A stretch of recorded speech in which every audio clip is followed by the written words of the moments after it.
Boats are made for transferring commodities back and forth. And those that come across Liyue tend to stay a while. So it is where many things come to settle.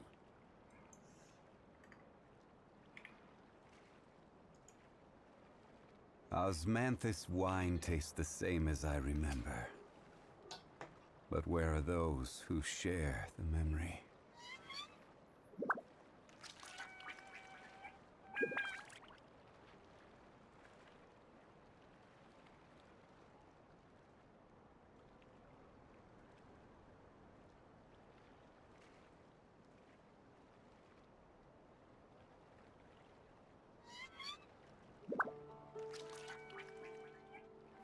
Every journey has its final day. Don't rush.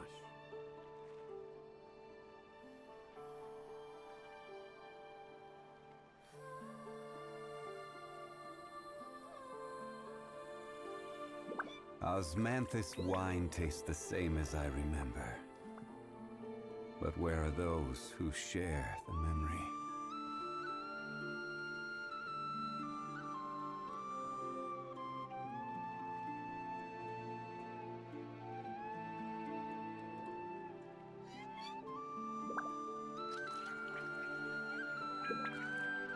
Where do you want to go next? If you'd like to see Liyue's tourist spots, I have a few references.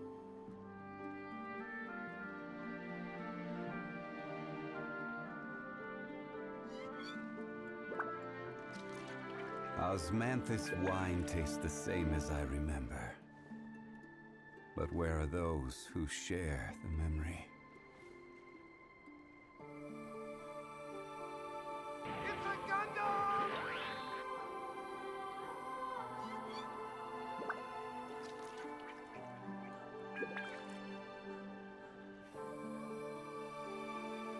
Oh no!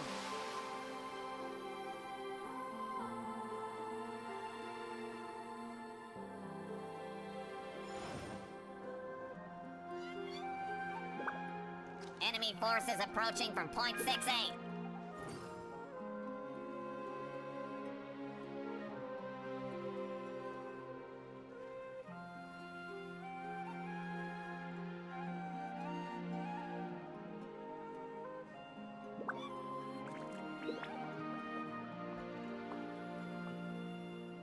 Osmanthus wine tastes the same as I remember.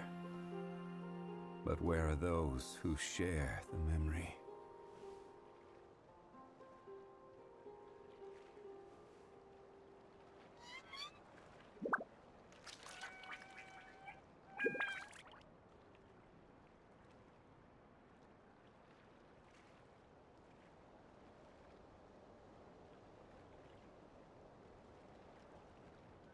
Every journey has its final day. Don't rush.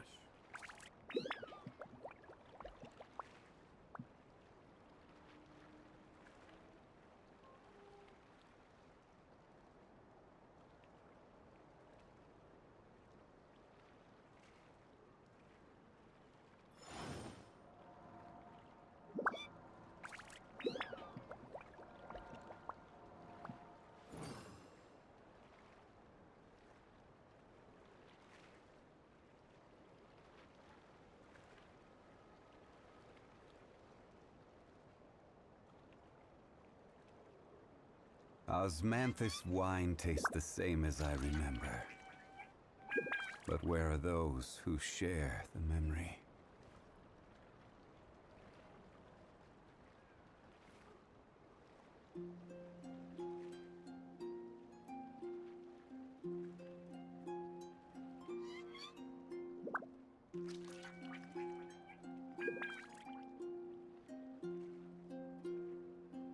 Where do you want to go next? If you'd like to see Liyue's tourist spots, I have a few references.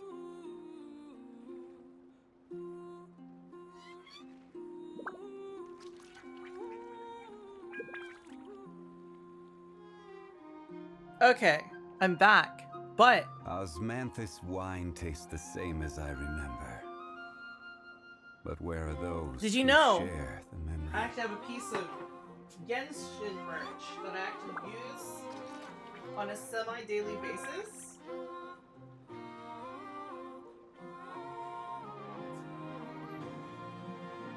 I have the early days of Genshin merch. I have a cup. It's a Dodoko cup that I got.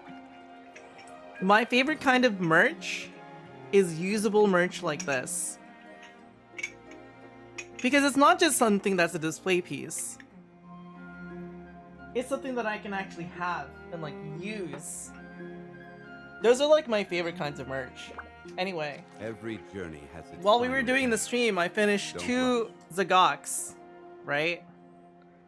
Now they can hang out with my Sonic crab. If you haven't seen this crab yet, this is the crab from Osmanthus wine tastes the same as from I the Sonic remember. movie. I had to But get where are him those who because I think share crabs the are cool. memory? He has a little crab claw. Opens and closes. He could grab some small things.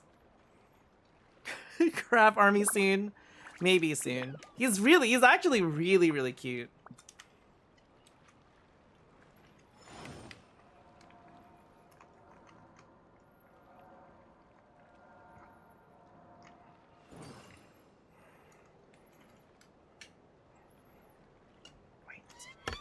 Okay, anyway. I'm gonna put these guys away. And I'm gonna fill up my water, and we're gonna continue with the Osmanthus story. wine tastes the same as I remember. But where are those who share the memory?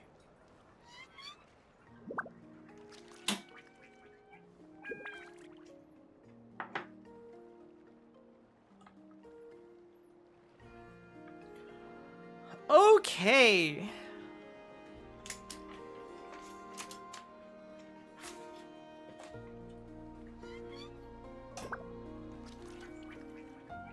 Let us continue on with the Genshin story. I think I'm done building kits for tonight. I just wanted to build 2 like really simplistic kits. I was wondering what this... Oh. Oh.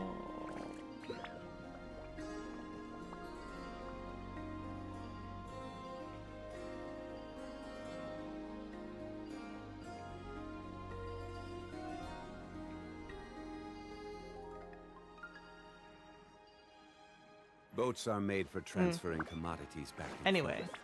And those that come across I'll worry Lure about tend to puzzles stay later. alive.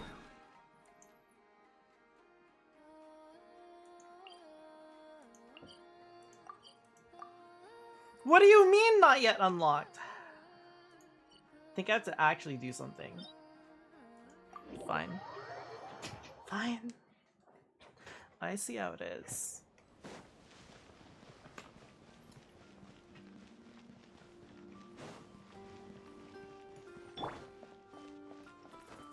Here we go. The last leg of our journey.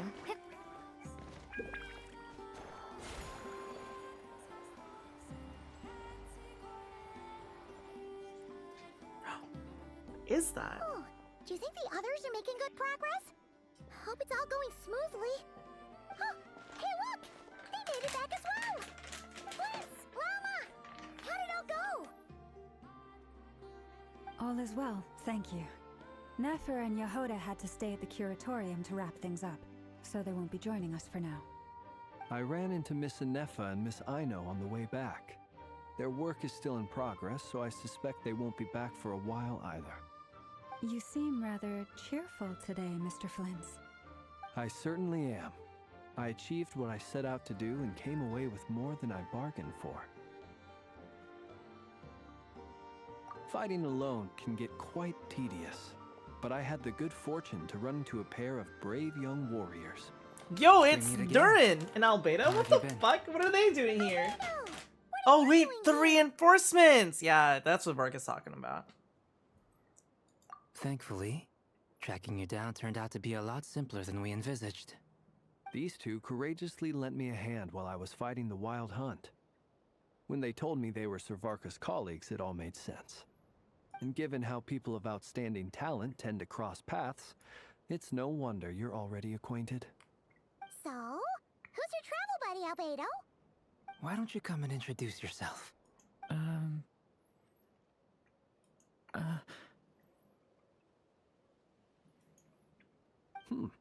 A gentleman of few words, I see. And a rather stern countenance. I presumed you were acquainted with him. Is that not the case? It's nice to meet you. Again. We've technically met before. Wait a sec! You're Mini Durin! He's still That's Mini right. Durin. It's me. I'm glad to see you again. By the way, he says it's okay if you drop the mini. Yeah, I'm not as mini as I used to be. Interesting, isn't it? The first step towards blending into human society appears to be reflecting on whether one's name really reflects who they are. Wow! You look so different! In a good way, of course. It's great to see you looking so healthy. Thank you, Paimon. And although you're as mini as ever, I understand that diminutives don't always convey endearment. I'll be sure to simply call you Paimon as a sign of my great respect for you. Wow! You're such a smooth talker now. Paimon could get used to this. From now on, you may refer to her as your esteemed guide, Paimon. I actually think a diminutive is warranted here. Little Paimon is pretty tiny, after all. Personally, I think our little Paimon is the perfect size. When people call her Little Paimon, it's just because she's so adorable that they can't help themselves. If that's not a sign of endearment, what is? You're absolutely right, Miss Lauma. My brother still has a long road ahead of him when it comes to understanding human relationships. Anyway, speaking of long journeys, didn't Columbina, leave with you? How come she isn't back yet? She's been catching up with old friends. Wouldn't be surprised if she stopped for a cup of tea or 10 on the way back. Uh-oh. People are talking about me. Hope it's nothing negative. Seems like she's in much better spirits after meeting her old colleagues. Judging from your expressions, I'm guessing it all went well? It's getting crowded here. I'll go grab some chairs. No need. This is a job for an alchemist. I'll whip some up momentarily. Thank you for your hospitality, ladies and gentlemen, but I was merely escorting my friends back. I'll be meeting Zendrone shortly, as we still have some things to discuss. It's been a pleasure, everyone. But this is where I'll say goodbye. We really appreciate your help. Oh, come on. Spare the formalities. I'm just glad I could help out some true friends. We're her friends! I Woo! understand. Well, bye for now, Harlequino.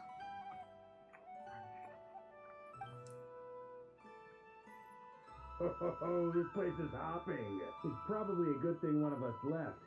Otherwise, we might not fit all these people in. Varka. Are you saying we're about to run out of chairs? As a matter of fact, I am. Come on in and see for yourself.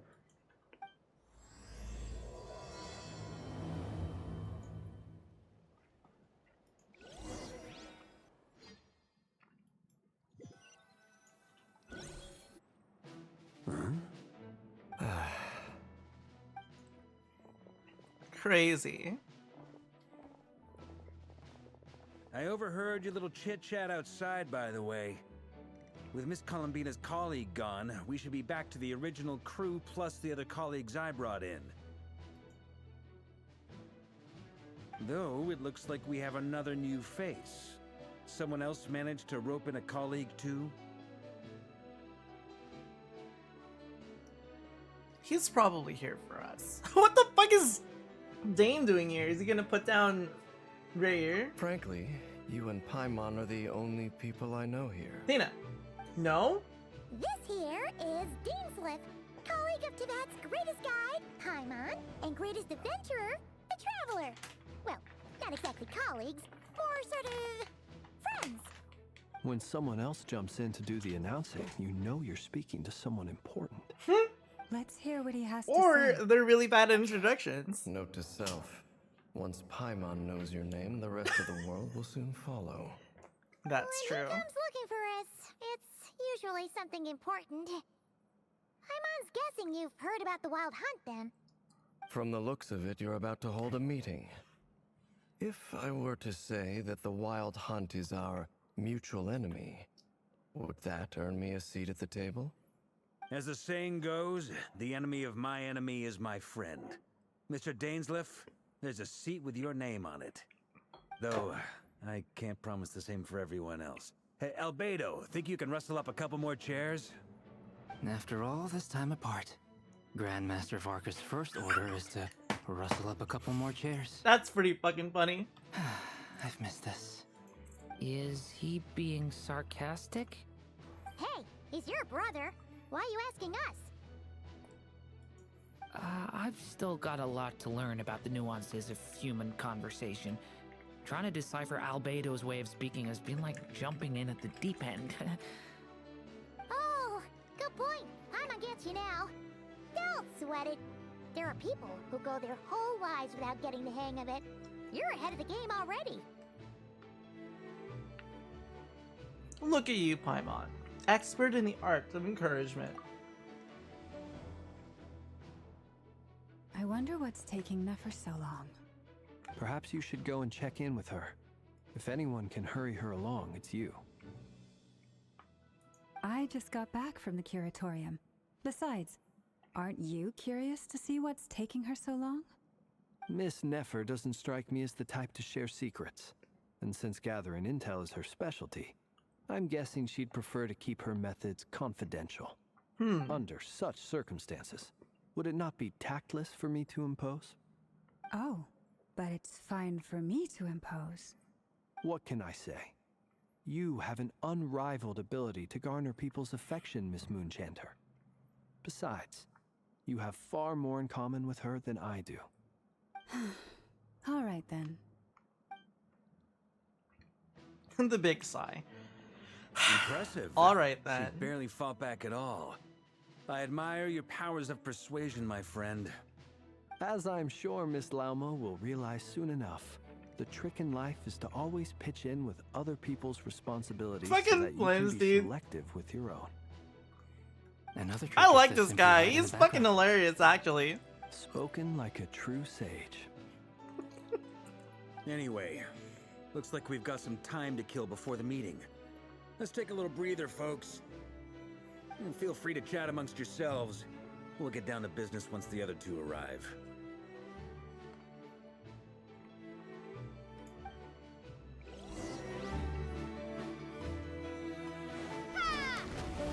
Oops. You're both awfully quiet. Why don't I start us off with an icebreaker? Much obliged. The three Have either of you non-humans ever are had your talking. portrait painted? If not, I'd be glad to help. That sounds like a lovely idea. You know how to paint, then? I dabble occasionally. He's an excellent painter. Tables, chairs, people, dragons, you name it. He'll paint it for you. I'm flattered. If I ever get the chance, I'd like to give it a try myself. I'll bear that in mind. Anyway, how about you, Durin? What sort of portrait would you prefer? Oh, I'd be fine with anything. Whatever style feels best to you. Very well. Then I'll play it by ear. You can replicate any style I want? I can try. If you show me a sample, I'll do my best to match it. Thank you. In that case, I'll dig up some reference material for you. She's commissioning some art! Alright, Dainsleif. What are you doing here, bro? Is there something you'd like to say to me? Yeah! For starters, why'd you just show up here without even giving us a heads up? If you think back to our previous interactions, you may recall that that's hardly out of character. He just for me. fucking shows up, dude. You do have a point there. Oh yeah! You'll need to Without find somewhere fail. to stay the night too, right? Want to tag along with us? You never know. We might get a group discount. A group discount? Sure. Oh Let's do boy. that. And in return, we can get Dainsliff to be our very own personal bodyguard.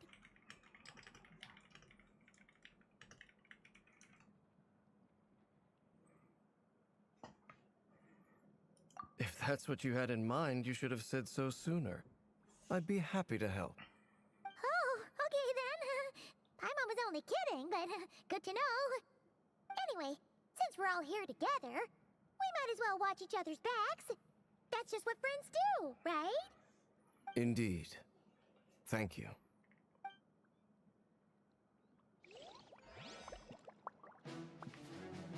Okay, Dane.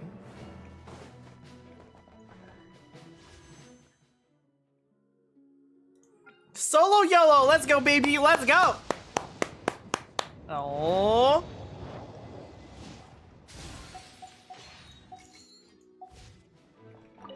Truth be told, I can't remember the last time I was in a meeting with so many people.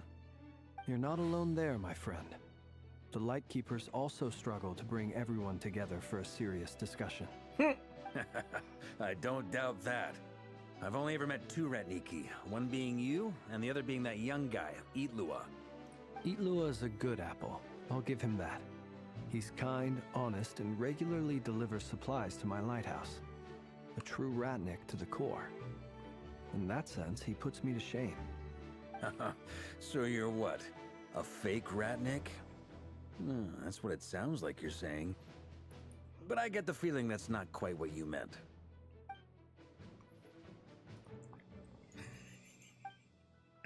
My goodness. Come on, why the Now this awkward got so silence? awkward. Oh my god, dude. Jesus Christ. Sorry.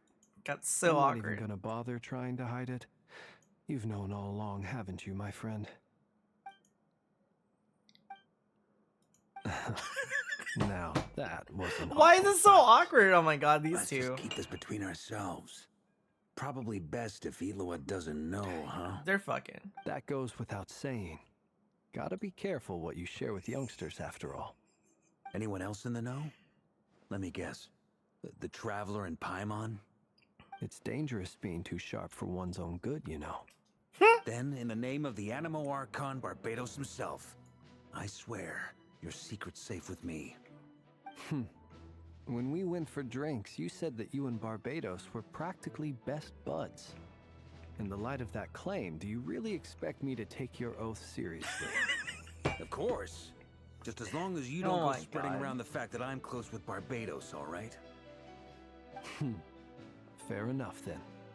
Nothing like a bit of mutual leverage to seal the bonds of friendship. My god, these two.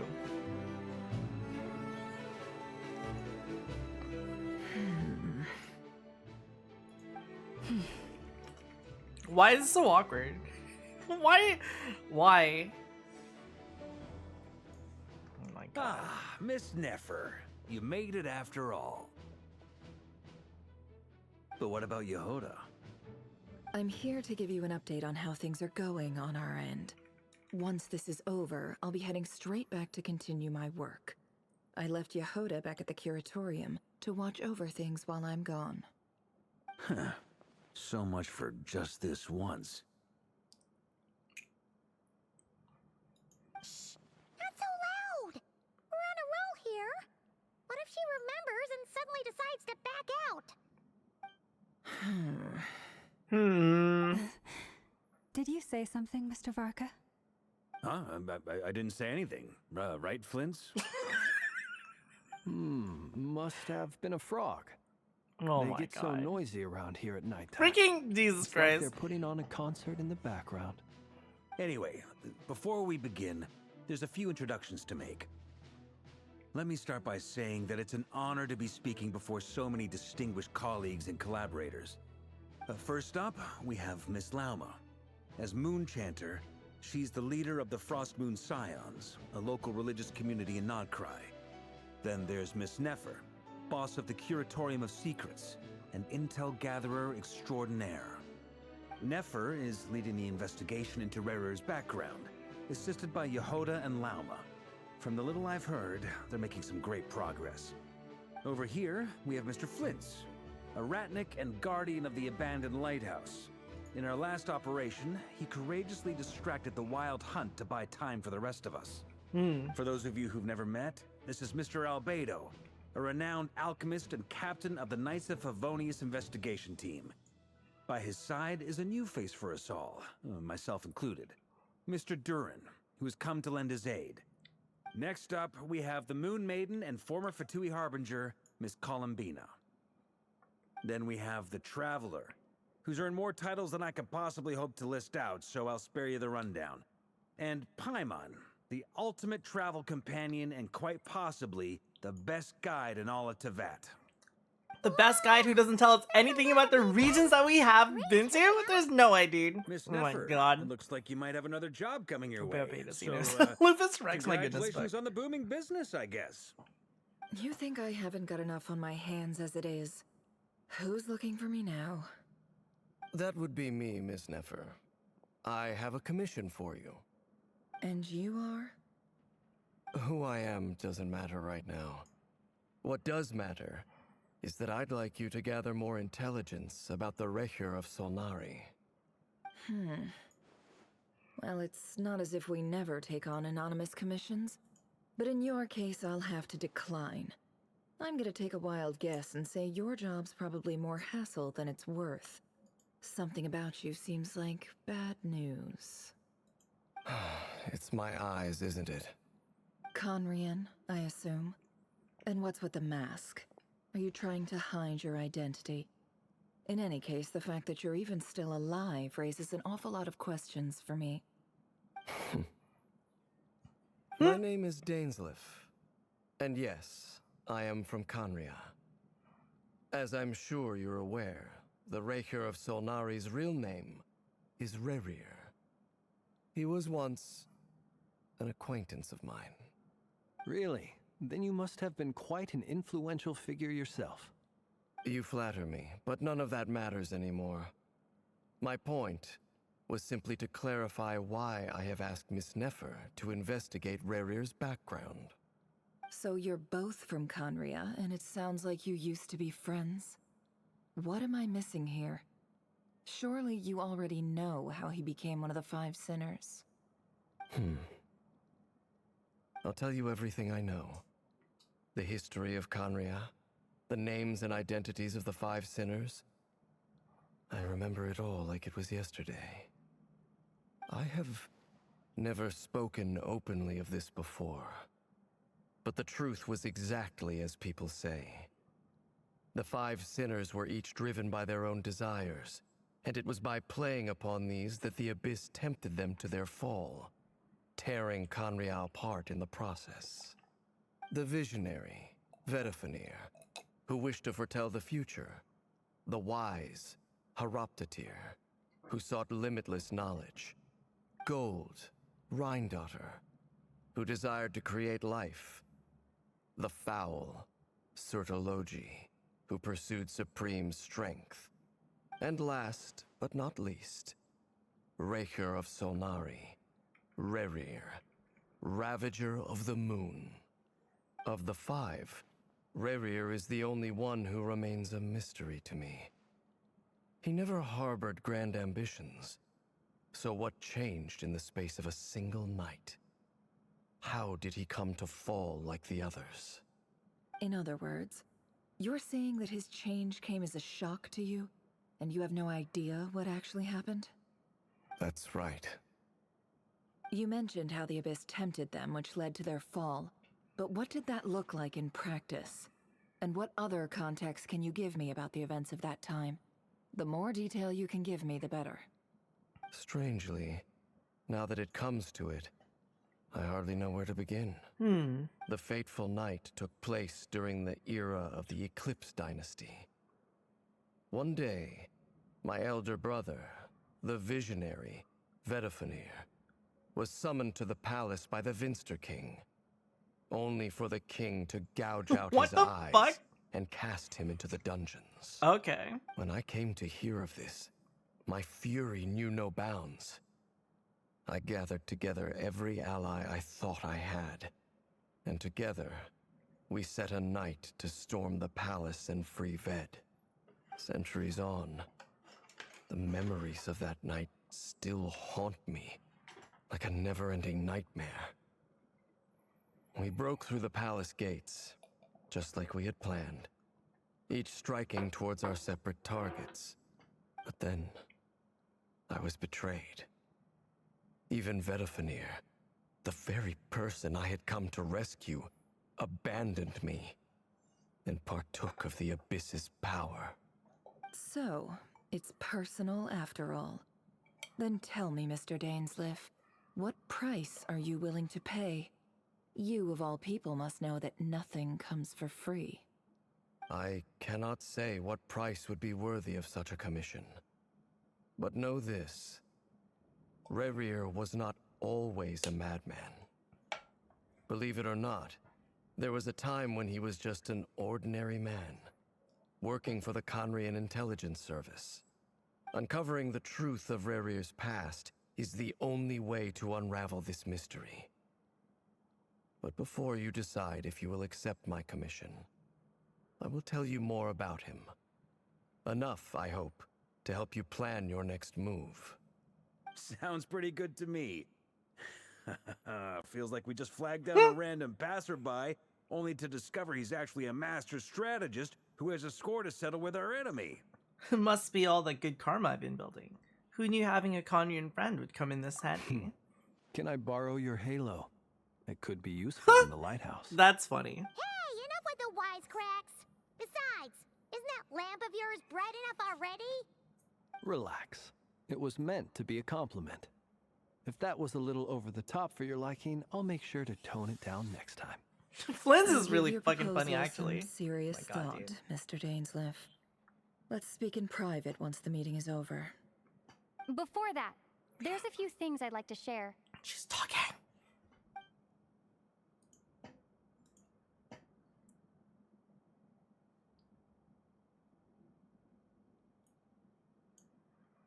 She's talking.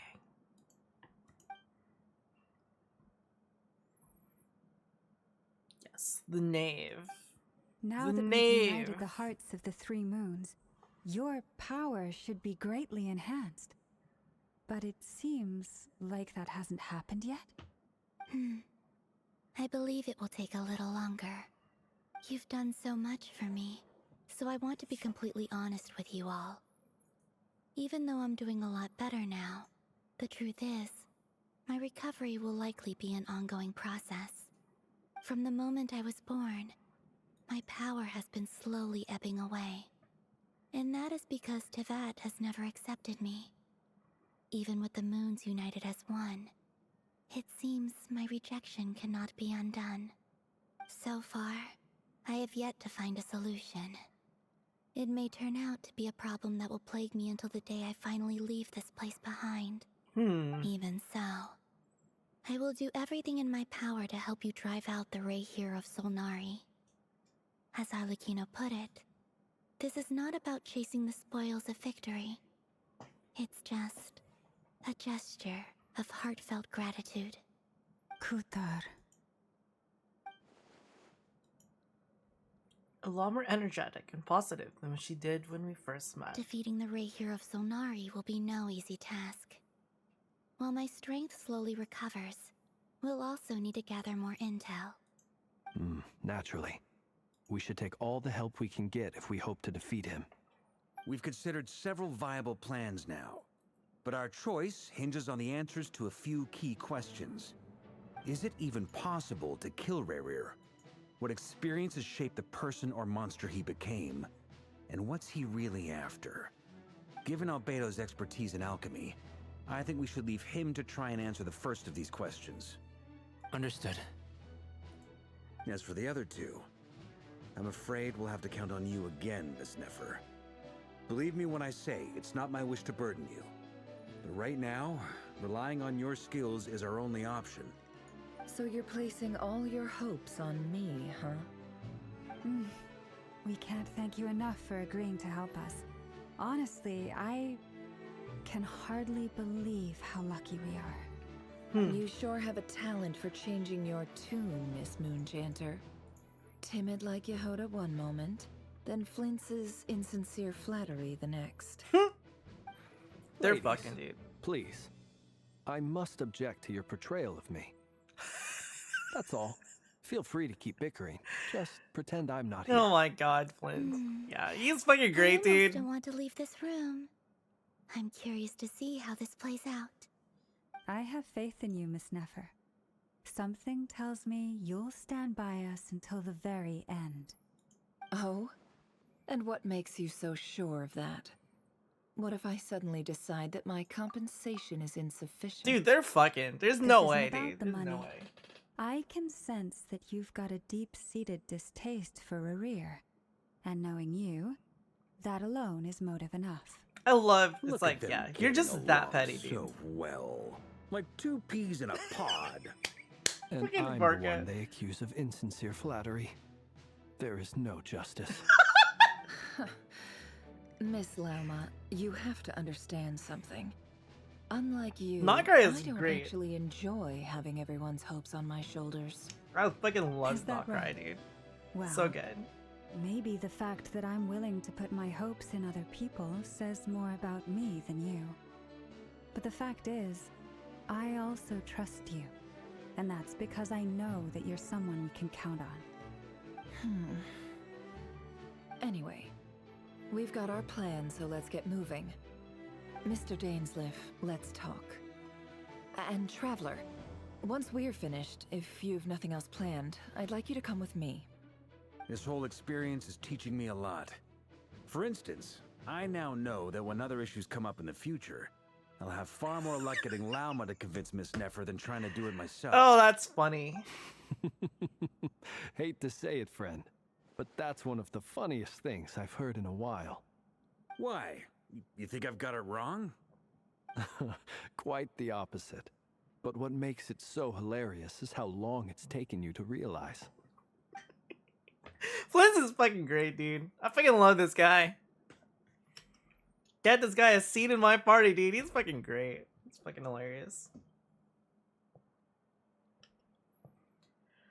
Sample finding mission. Okay, Albedo. Nefer and Danes have conversed intently for quite some time. From the gravity of their expressions, you can tell how heavily the next stage of the plan weighs upon them both. Lauma steps out for a while, then comes back loaded up with emergency medicine. She tells you that while people rarely expect to get hurt, it's her duty to be ready when they do. You and Paimon wait patiently for Nefer, content to see how well everyone's working together. Once Nefer is finished, you follow her and Lauma back to the curatorium.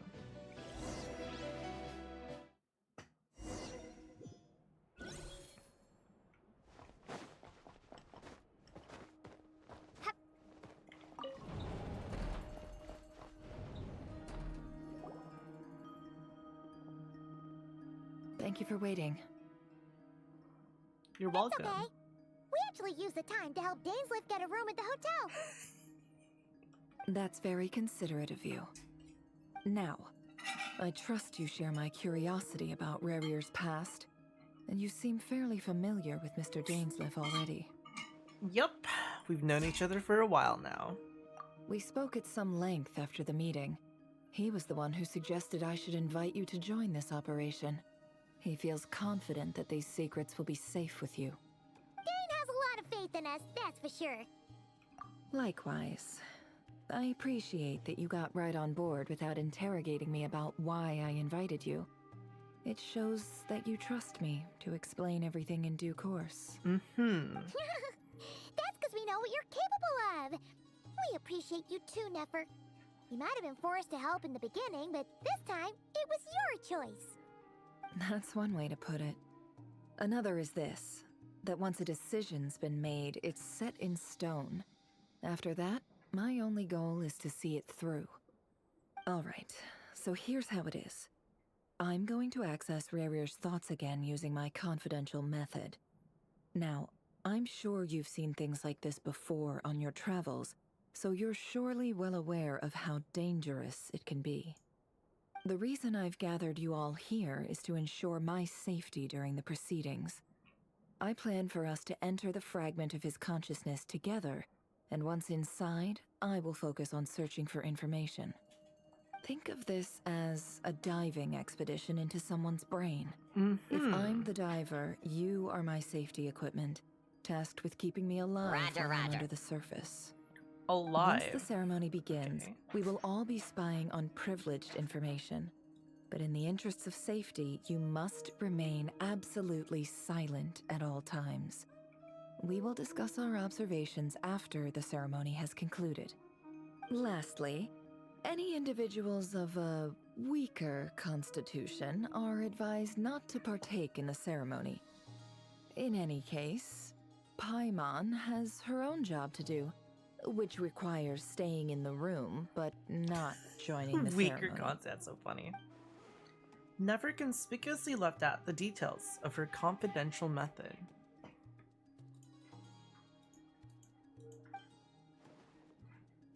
I guess her brain diving techniques are a trade secret. Well, good luck, everyone. Sounds like all Paimon can do is cross her fingers and root for you guys. There's a little more to it than that. I was being serious when I said you have a job to do. While the rest of us are inside Rarir's mind, it's imperative that we have a team member on the outside. In the event that something goes wrong, you will be our first responder. I don't anticipate any issues, but the extra level of safety will be greatly appreciated. I second that. This is a dangerous operation here, and you're our whole rescue team. That's pretty much the most important job in the crew. So, Paimon's like the lifeguard? Yeah, that makes sense. All right, got it. But what is she Good. supposed to do if something goes wrong? Please, take a seat. How do you We'll get assign started someone the role of momentarily. lifeguard but not tell them, okay, in the event that this happens, hit us with this potion. Okay, you got it. So, did Mr. Dainsliff tell you anything else? He told me that he believes Rarir kept some big secrets in his life. He's not sure that they were the cause of his eventual downfall, but he's asked me to uncover what those secrets were all the same. But surely you're not planning to go through with this, no matter the cost. If you think that, you'd be overestimating me. I'm a businesswoman, not a mercenary. But I do have my own professional reasons for taking this job. You think I'd turn down the opportunity to get a first-hand glimpse into Conrian history? No chance. Well, as long as you don't let morbid curiosity get in the way of safety concerns, we're good. We'll do whatever we can to help you. You're such a killjoy. Incense candles. Almost feels like a summoning ritual. Now it's not exactly the moment to pry, yeah. There's a chest set on the table. Could that have something to do with the intel All right, gathering methods? I'm good to go. All set over here, too. Promise, Paimon, you'll be extra careful. All right. Let your whole body relax. We're about to begin. Close your eyes. Hi, Athena. What do you want?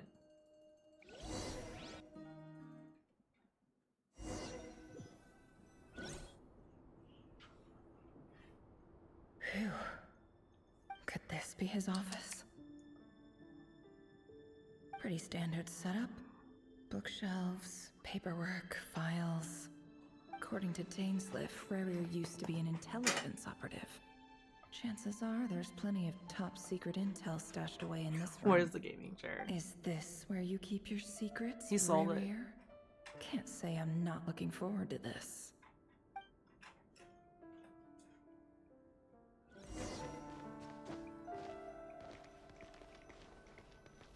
He looks even gloomier than last time. I wonder what's changed.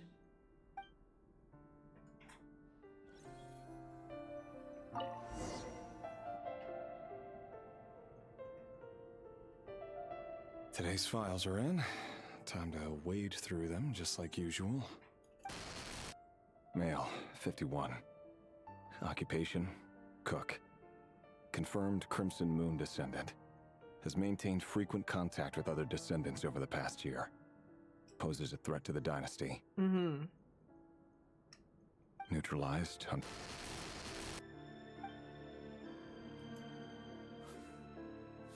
This one should be archived under purged targets.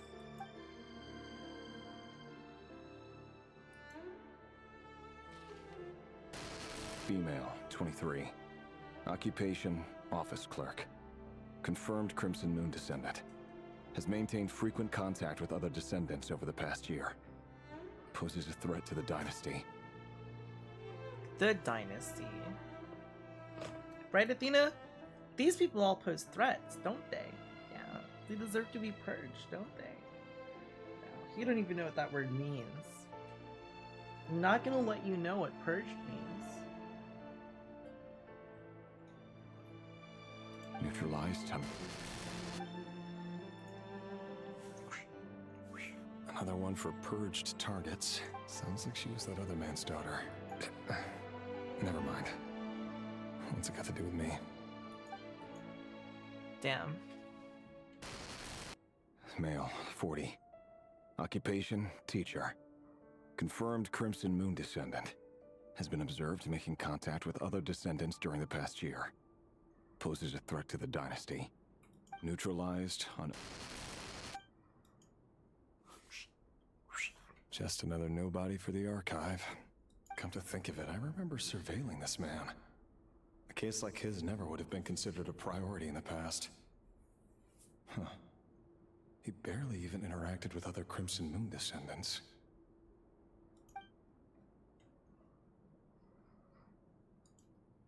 A child? Female, 16. Occupation, none. Orphan and confirmed Crimson Moon descendant. Has been observed making contact with other descendants during the past year. Neutralized on... Filed. I have no recollection of this girl. None whatsoever. She doesn't seem to be anyone important, but then again, how many of them really are?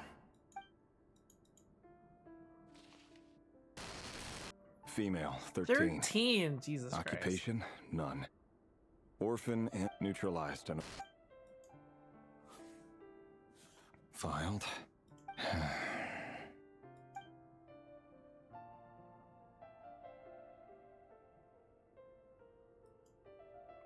They killed the child. Oh, he didn't have anything to say. It's probably like, damn. Male, 11. 11? Occupation, Jesus Christ, dude. Orphan and confirmed Crimson Moon descendant. Has not been observed making any contact with other descendants during the past year. Poses a threat to the dynasty. Has not. Neutralized and... Damn, dude. He's dead.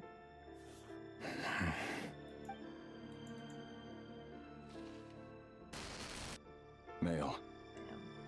6. Occupation, none. Orphan and confirmed Crimson Moon descendant. I like... Poses a threat to the dynasty. I like the way that he said this one, because it... You can hear, like, the audible, like, discomfort, like, in his voice growing as he's, like, going through all these orphans. Like... This is one of the reasons why I like playing in English, because I can understand and I can hear, like, the inflections that the voice actors do when they're performing some things. It's really good.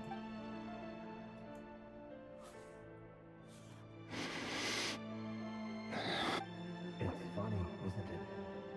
Your job is becoming both harder and easier at the same time, depending on how you look at it. Sooner or later, the Crimson Moon descendants will be completely wiped out. But as their numbers dwindle, they become harder and harder to track down.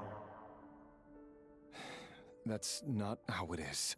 Fortunately, however, most of the able-bodied adults have already been taken care of. The remaining weaklings will be increasingly easy to deal with. No! No.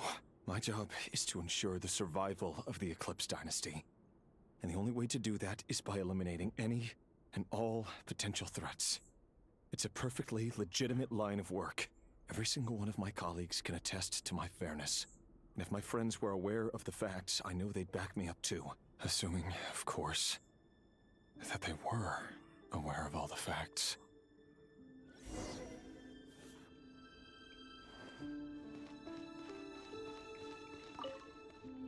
A box. A box containing a ring in inlaid with a precious gem. Must be for his girlfriend.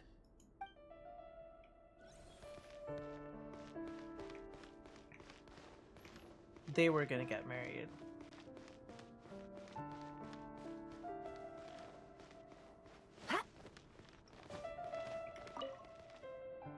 Bookshelves full of documents.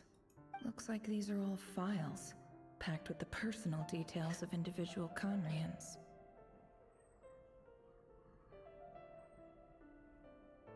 The Crimson Moon dynasty preceded the eclipse.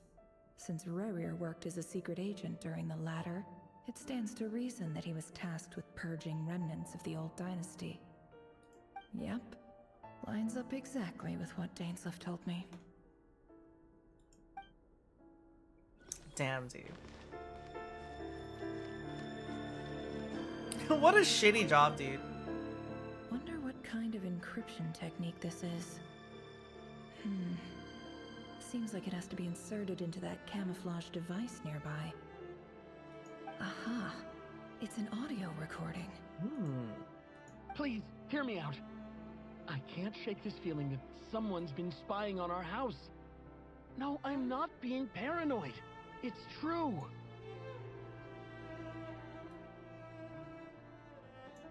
I saw someone dressed in all black. It was a couple of days back, but that was on another street, not near my house. I swear, I know what I saw! There's a note in the margin. Surveillance of the Runfather residence has concluded.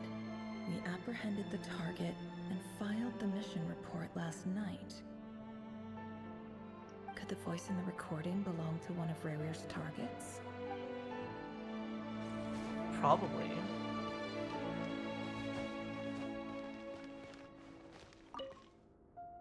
A file tucked inside a folder. The title reads, Dear Breakfast Shop Owner. It's a list of names. But at this stage, I have no idea who any of them even are.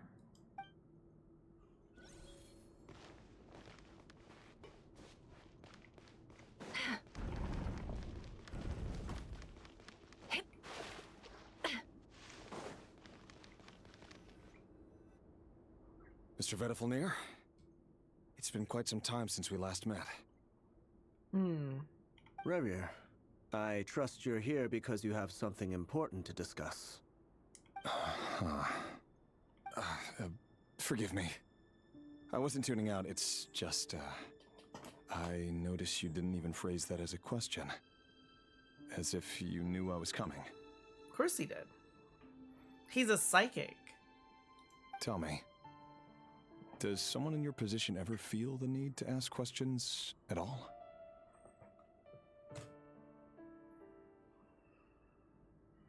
It is indeed within my power to foresee certain things. Things like your arrival.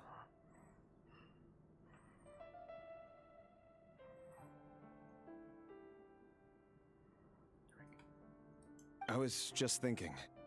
It won't be long before I'll be inviting both you and Dane to my wedding.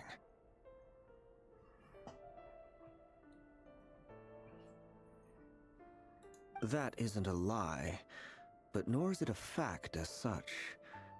It's a wish, isn't it? No fooling a prophet, is there? Ever since that day we met for drinks, I knew it was only a matter of time before you came looking for me.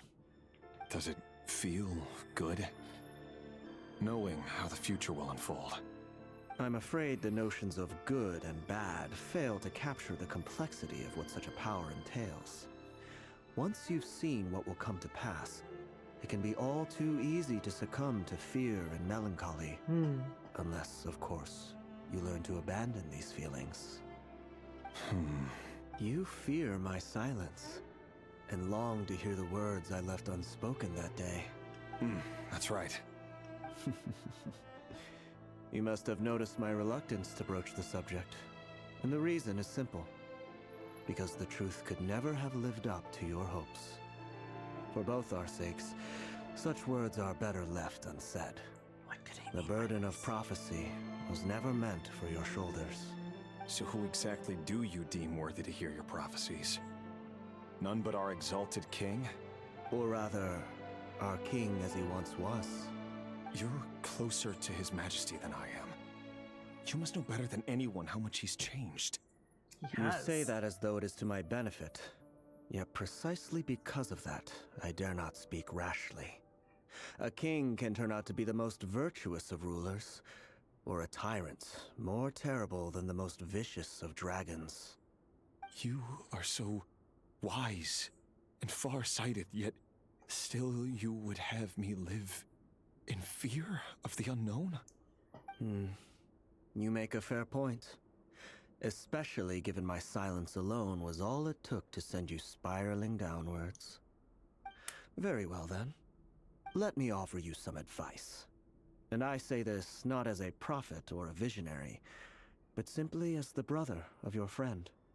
For many reasons, there is very little chance of your marriage ending in happiness.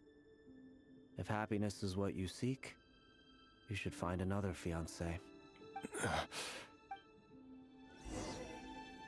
Hold on. There's that same black fog again. Could this memory belong to Thelindis? Guess. Time to find out. Wait. Hear me out. This time we finally got a clear look at his face and learned his true identity. His name is Rayrir, and he claims to be one of the king's guards. What did you say? A cruel irony, isn't it? The man you're set to marry leads a double life as a brutal executioner. Why are you telling me all of this now? Simple. It's because I want you to kill him. You are the only person he would never suspect. No, absolutely not. I would never dream of doing such a despicable thing. So you'll just stand by and watch him slaughter us to the last? Do not forget that the blood of the Crimson Moon flows in your veins, I too. knew it! The blood of the Crimson Moon? What does that matter now? The dynasty has long been dead and gone. You think that alone is reason enough for me to throw away everything I have? Why wouldn't it be? You two were once a child of the Crimson Moon, just like me. Don't tell me you've never felt so much as a flicker of fury for the way we were trampled into the dust. As long as you promise to abandon this pipe dream of restoring your dynasty, I can try to persuade him. Or have him persuade the Vinster King. Persuade the Vinster King? Do you That guy's even too far know gone. why he's so obsessed with hunting us down? Why he keeps trying to force us to hand over our secrets over and over again? Or why we refuse to give up on restoring the dynasty? The Vinster King. A blind The fool. Vinster King. His eyes clouded by powers from beyond this world. A petty little man with a miser's heart.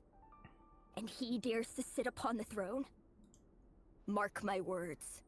Sooner or later, Conria will fall. And it will be his doing. If you can't bring yourself to do it, so be it. Just you watch. It won't be long before calamity descends upon us all. The Rayrir of Solnari. That really is quite a secret you've been keeping from me, Rayrir. But who am I to talk? Am I really any better? I've kept my own past a secret this whole time, too. Love should be built on honesty. But ours was born from lies. And yet, is it really so wrong to hide things that would only make life harder? If we don't cover up the parts that no one else should see, how can we go on pretending to be normal? Why is there spice? It Depends on the lie book. And that's why he made his prophecy. In the end, nothing stays hidden forever.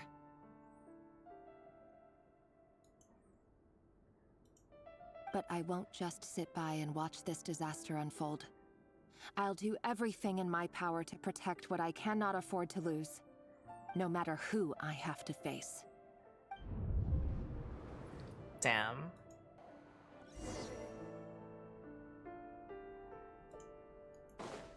That was a cool camera angle. well. Was that Rerir who just walked past the window? Damn. Doesn't it give you the chills that he still takes the same road to work every day? As if nothing ever happened. Those people at the deli. Enough already. They're clearly pretty taken by their own disguises, so just smile and play along.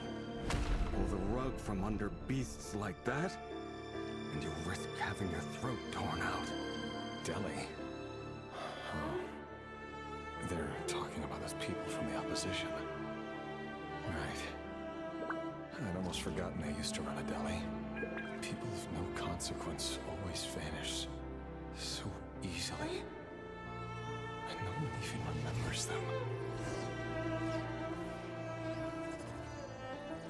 I can attack things? Wait, she kicks?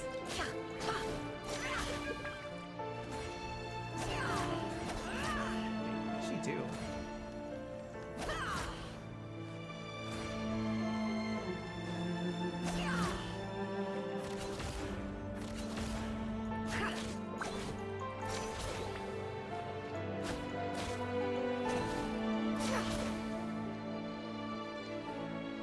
Why do Catalyst people have such cool attacks, dude? Like...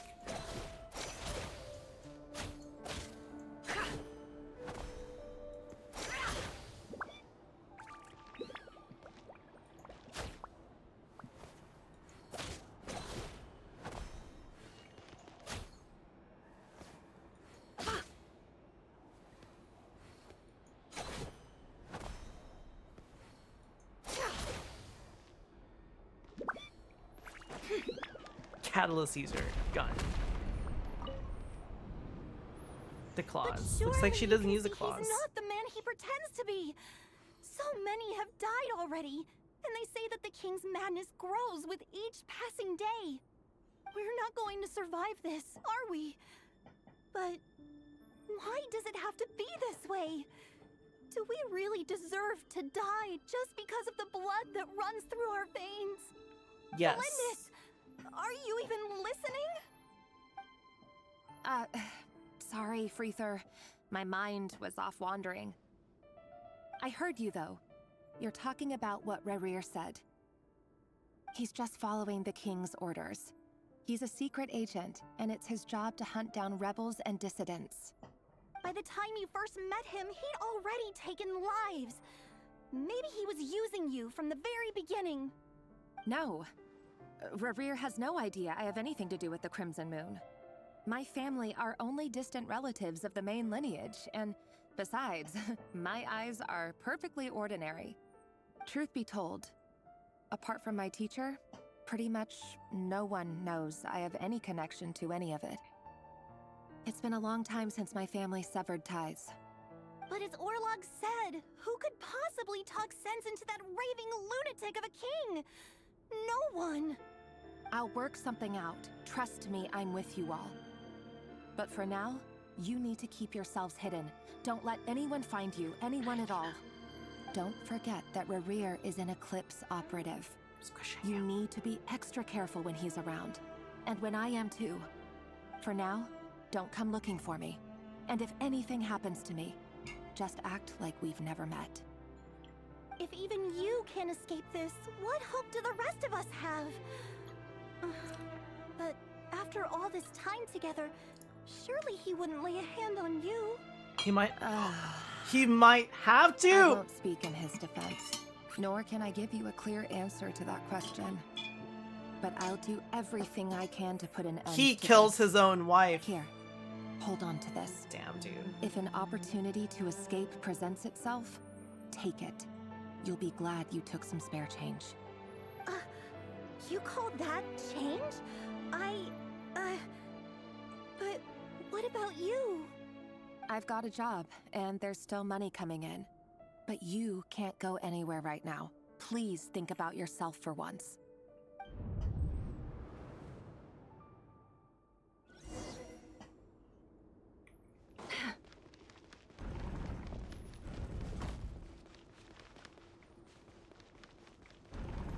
Training room. Another day, another round of assassination training.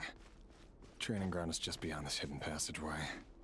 When you kill a person, Doesn't it bother you when you end up covered in their blood?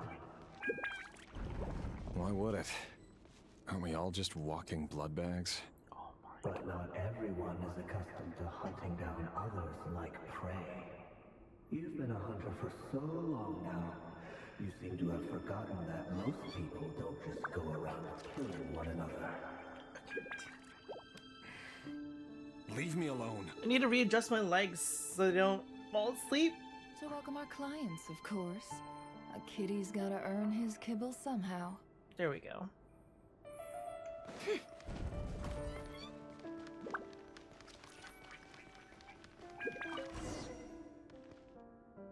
Make sure you have a firm grip on the handle. Then choose your angle well. Keep your movements light and brisk. And the prey won't sense a thing. I doubt that. I'll bet no one will die a quiet death at your hands. I work clean. No traces. You have a good day too.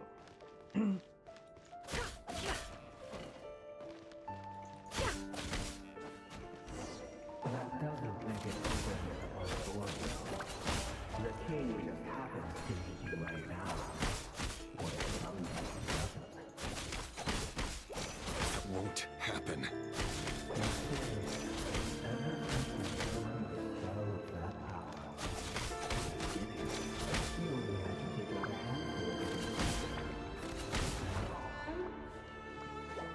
The ones who don't have always been guilty. And I've carried out my work flawlessly.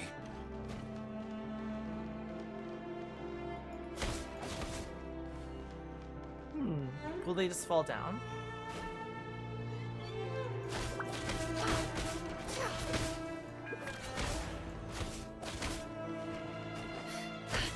No more lies.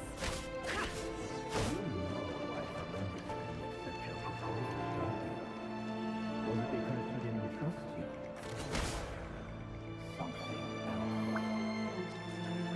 else. It's all the children he killed. I guess he just Anakin Skywalker them, I guess.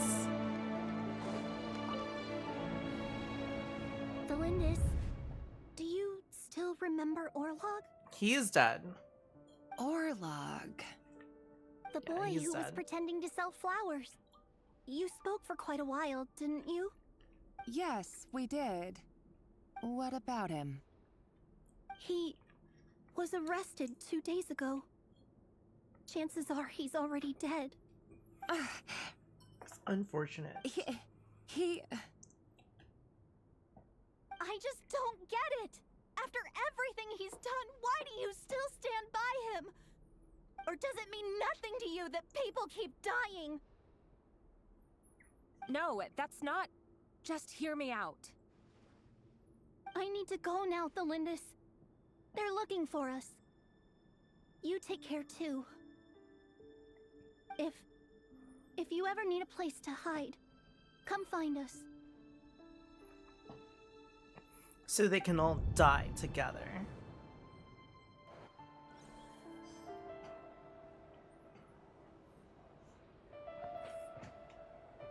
Ugh.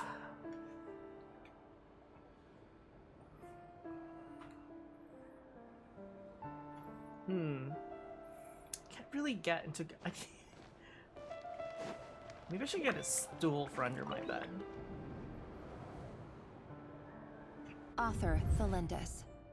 Over the course of this week, the research object was subjected to interference for a total of 47 hours for experimental purposes. Excuse the me? results are as follows.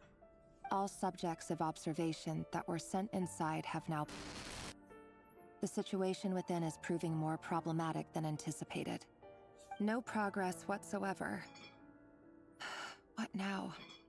Won't you give me even a glimmer of hope? Things are getting worse by the day.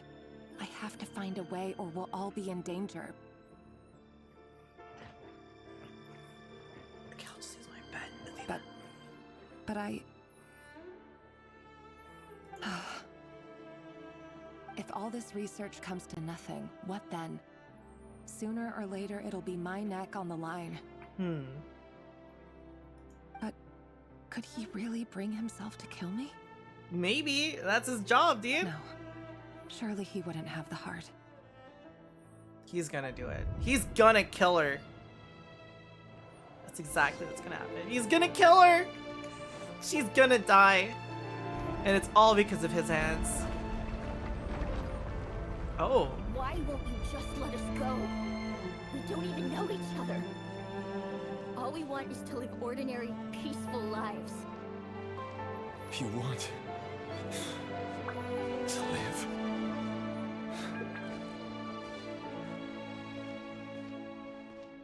Yes. I just want to go on living. Is that really such an unforgivable crime? Yes.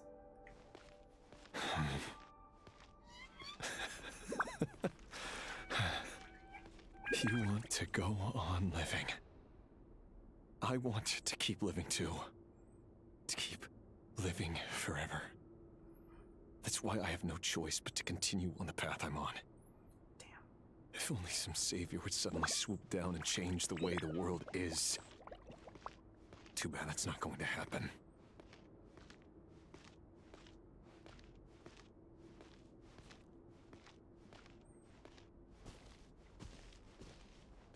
Imagine that. If there really were such a person, you and I wouldn't be standing here like this, would we? Oh no, my first instinct was to attack them. What does that say about me as a person? Jesus. Today's files are in. Time to wade through them just like usual. No, I don't get tired of it. It's my job. And not only am I lucky to have it, I'm good at it too.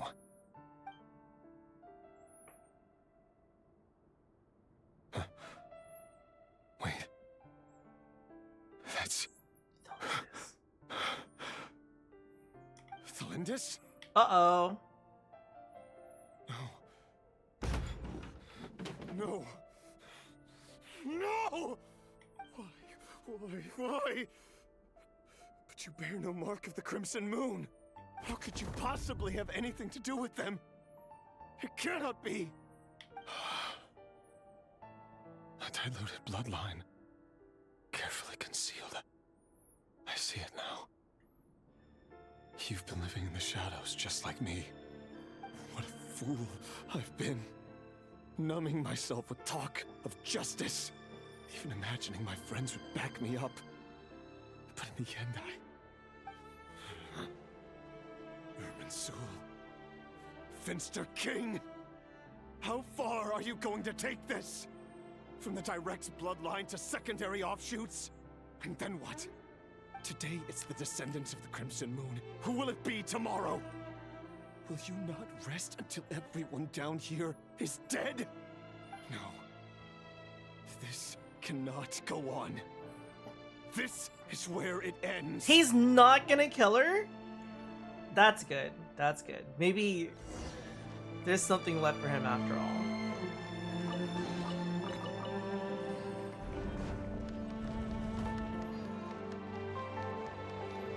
Maybe he can still be saved. You're really letting me go? I am. As long as you can guarantee that no one will find you.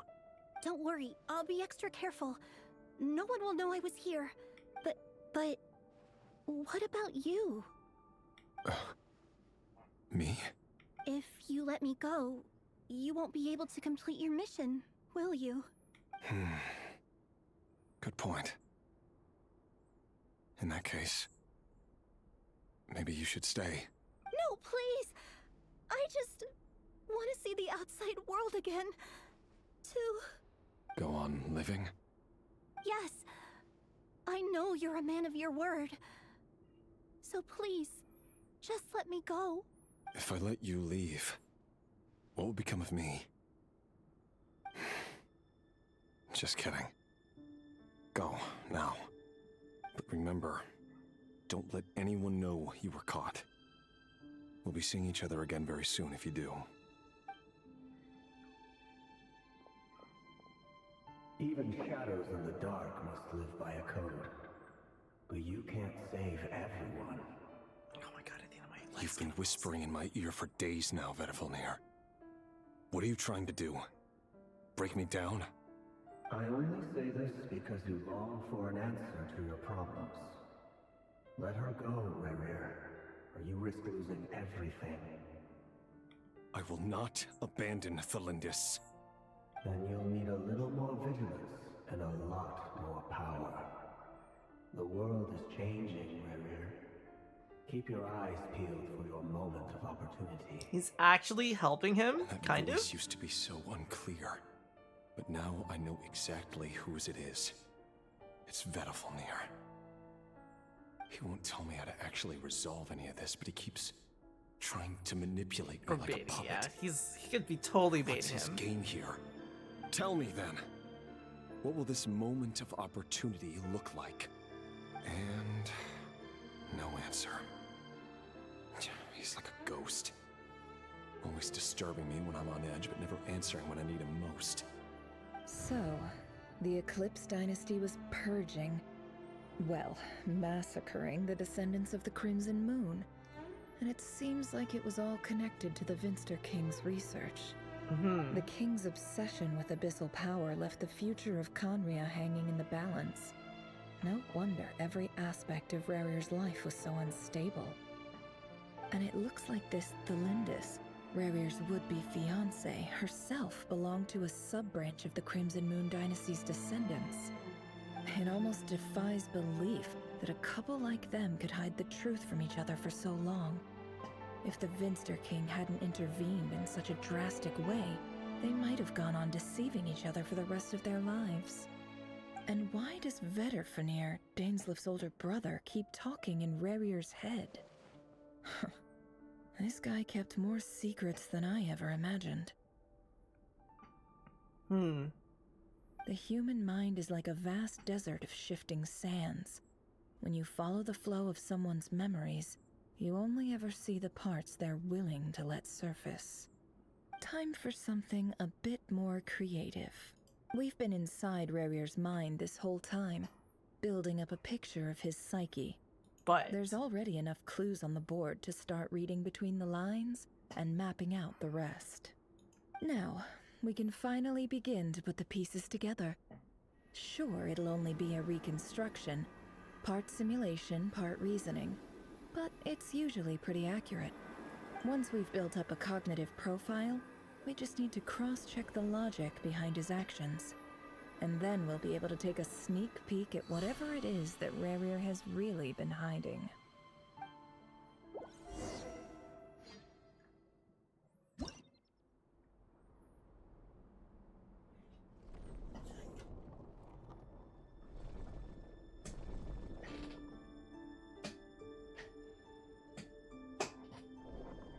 Rerir, are you there?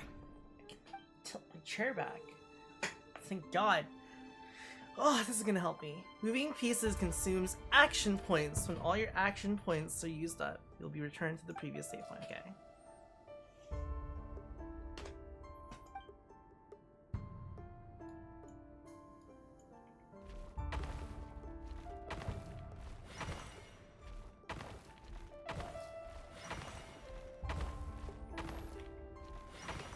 Nice.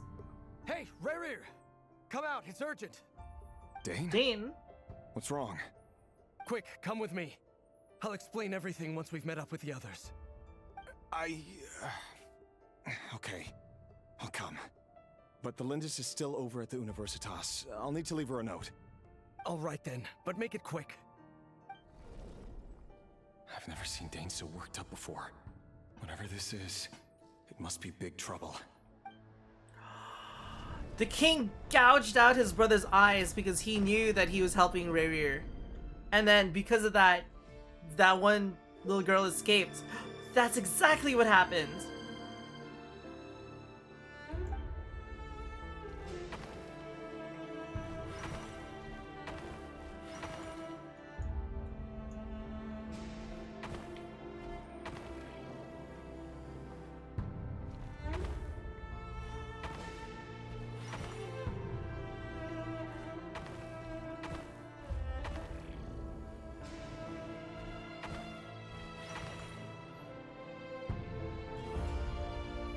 That's what's gonna happen.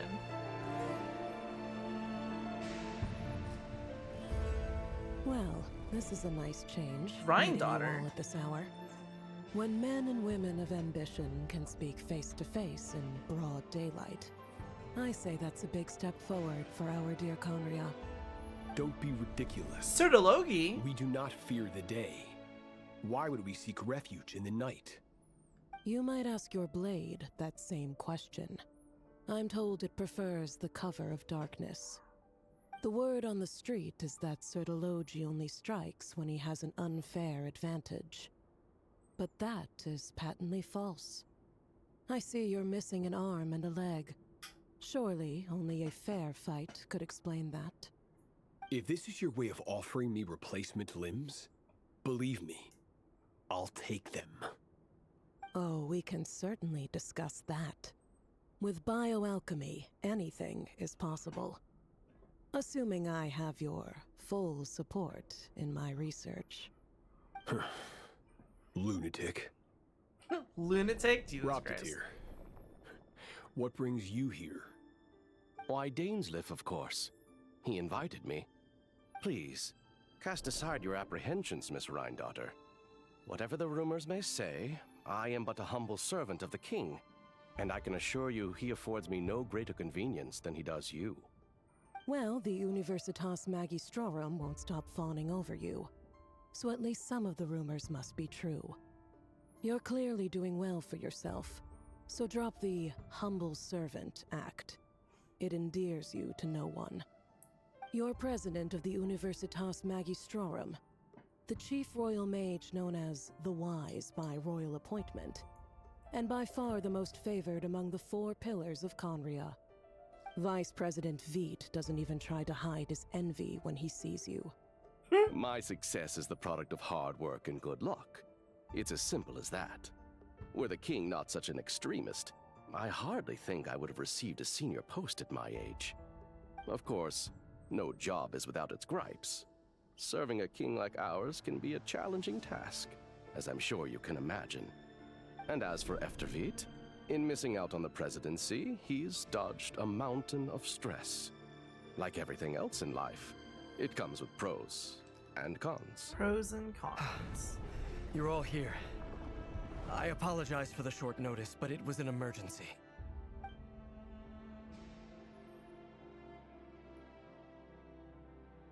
You must be Rarir.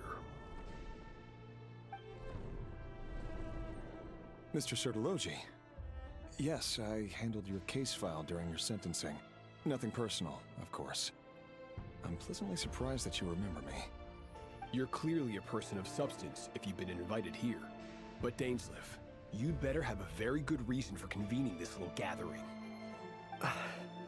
It's my brother, Vedafenir. After he spoke at the court this morning, the king was so infuriated by his words that he had him blinded in both eyes and thrown in prison. Vedafenir in prison? Strange.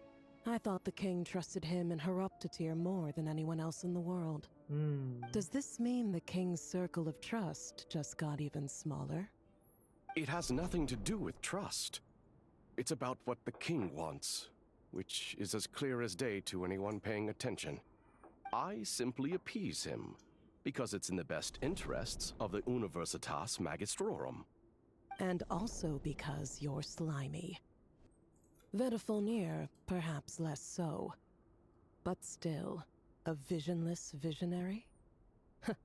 It rather inclines me to think that qualifications are not what get you ahead in Conria. Do you honestly think this is an important discussion to be having right now? Dane, what are you planning to do? Rescue Vedafenir, I assume. Correct. It will mean storming the palace by force. Tonight. I need all of you on my side. Yeah. That's It's far too representing dangerous. characters from the past. And don't forget, Dainsleff, you're captain of the Royal Guard. You swore an oath to the throne. You've been planning this for a while, haven't you? I have no desire to commit treason. But whatever critique the king may have of Vedafenir, disfiguring your most loyal subject for putting the best interests of his court and nation first, this is not the conduct of a wise ruler. My blade will force the king to see the error of his ways. So, Vedafilnir's prophecy enraged the king. I'm sure it wasn't what he wanted to hear, but if he won't take counsel even from the visionary, that is deeply troubling news. The extent of His Majesty's madness is now Tina, when are you gonna jump off my lap? The question is, how does a man like me get out of this situation unscathed? You have noble ambitions, Dane, but I'm afraid they don't do much for a guy like me. I'm not interested in saving the world. All I want is a letter of pardon. A letter of pardon? For whom? Thelindis? The chances of the Vinster King issuing a pardon for anyone connected to the Crimson Moon seem vanishingly She's slim. gonna leave eventually.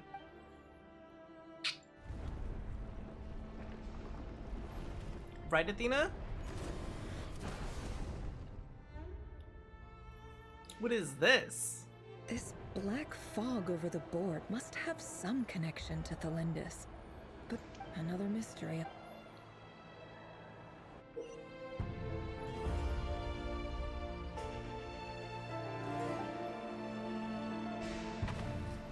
Take this! Oh. Oh, I see.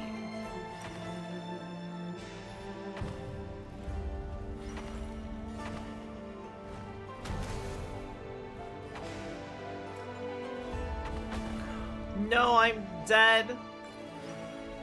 Okay, we can respawn. And win!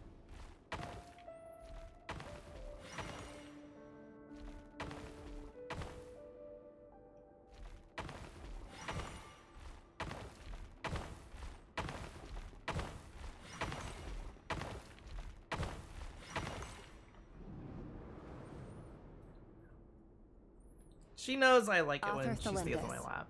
Over the course of this week, the research object was subjected to interference for a total of 60 hours for experimental purposes. The results are as follows. Research dating back to the Crimson Moon Dynasty has established 2 points regarding moon marrow. Firstly, its origins have something to do with a god's power. Secondly, it serves as a portal to an as-yet indeterminate location. Moon marrow can thus be defined as a spatial gateway. However, there are a number of hurdles to overcome before we can answer the question of where it leads to. To start with, opening the gateway requires a specific power source, which the relevant literature indicates an enormous amount of power is then required to keep the gate open. Currently, the total power output of our instruments remains in the single digits. To make matters worse, I am now the only staff member remaining in the Moon Marrow lab. The Universitas Magistrorum recently decided to move most of its personnel into abyssal energy research, which has stymied all Crimson Moon-related projects. This is not a wise move.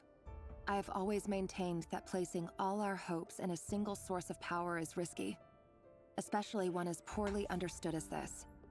As well as making ourselves overly reliant on a single resource, we are neglecting other promising technologies. I apologize if this comes across as disrespectful. But as a Moon Marrow researcher, I desperately want to see the world beyond the gateway. If we really made it there one day, what would we find? And how would we go about taming the unknown? My imagination is endlessly fueled by questions such as these.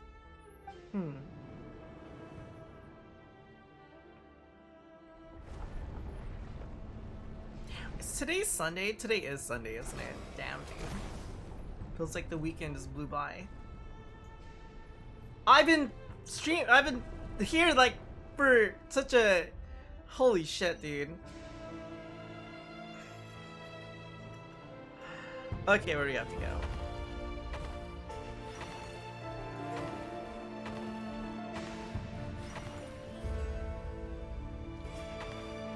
Take this!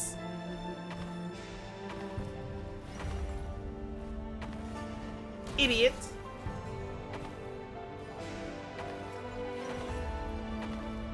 Have at you!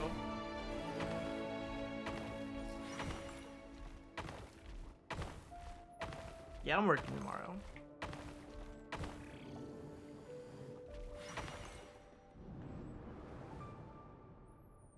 This is for you. I heard you're gonna leave the city with your parents. The Lindis. Did you hear about what happened? I've heard nothing. Rerir got back very late last Friday, and he was acting a little unusual, but he slept pretty well, so I'm guessing whatever he did was a good deed. You never saw him, and I don't know what he did. And this conversation never happened. You understand? What if he finds out that you pried into his secrets? Don't be silly. I don't know what secrets he does or doesn't have. All I know is he's just a normal guy who happens to run some errands for the king. Are you scared of him? I don't know. The Rerir I know doesn't match the person you all describe. Logically, I should be scared of him. And yet, I don't want to lose him. But enough about that. You should get going, and be careful with the package I gave you. Keep it secret. Keep it safe. What's in it? A piece of the moon. All you need to know is that as long as you keep it safe, then in the future, everyone will be able to see a red moon. A red moon? You mean our moon? That's right. Our moon. Promise me you'll look after it. I promise, the Lindis. The Crimson Moon bloodline will never die out. Its light, the color of blood, will become like a fire that flows in our veins, no matter how long it takes. Crazy. Okay.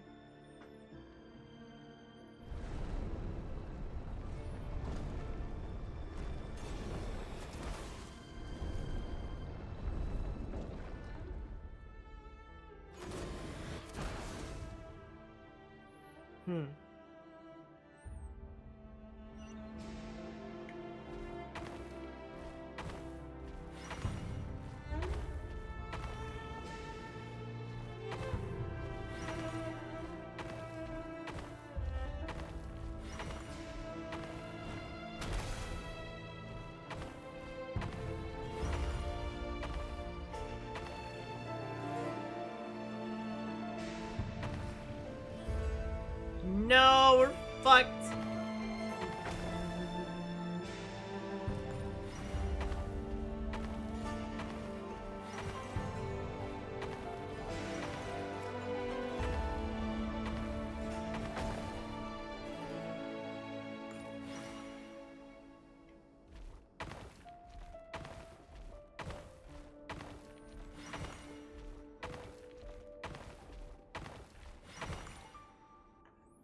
Hurry, everyone, and stick to the plan. Sir Dainsliff, what are you? Is this treason? You know what happens to those who betray the throne. Please, don't do this! It is the king himself who has betrayed the throne. He has betrayed all of Conria. If you have any love left for justice in your heart, you should join me. It's showtime. Dane and his group will handle the troops in the palace. Then Hraptatir and Rhindaughter will disarm the security measures. My job is to enter the prison and rescue Vedifalnir. Stay safe. Wish me luck. Look after my brother. Draw your blade. It is time for justice to prevail.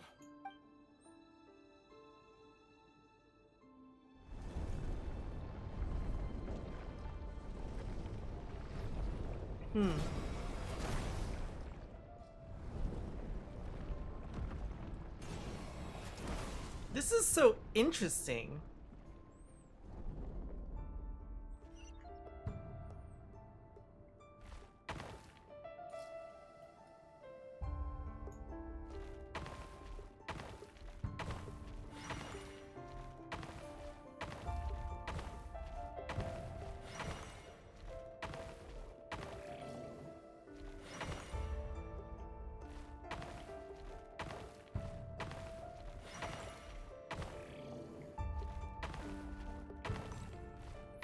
No, I fucked up. That was a trap.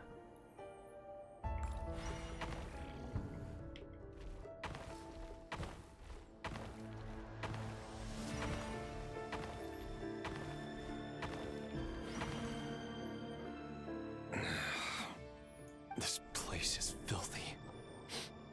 And the smell is abominable. Clearly, the king doesn't allow his prisoners a single shred of dignity. This is dire. This is dire. Found you. Hello, Mr. Vedafilnir. It's you. Surprised? Oh, wait. I guess surprise isn't an emotion that prophets feel very often. I certainly felt some surprise in the moment when I was blinded. Surprise at the king's sheer ignorance. Surprise at just how unfairly this world responds to words of earnest remonstration. I'm curious. What did you prophesize this time? It wasn't a prophecy. It was a word of warning. Someone had to say it. The king has forsaken all reason in pursuit of his obsessions. I simply told him that if he continues on this path, his inexperience Conria will surely fall. It's a chess visual novel, yeah. But he didn't listen. Worse still, he stabbed you in both eyes and locked you away. Dane asked for my help. The court is in complete chaos now, but I'm sure you predicted that. Everything is transpiring as I foresaw. Yet I am powerless to change it. Fate is an immutable force. I can but lament as the inevitable unfolds.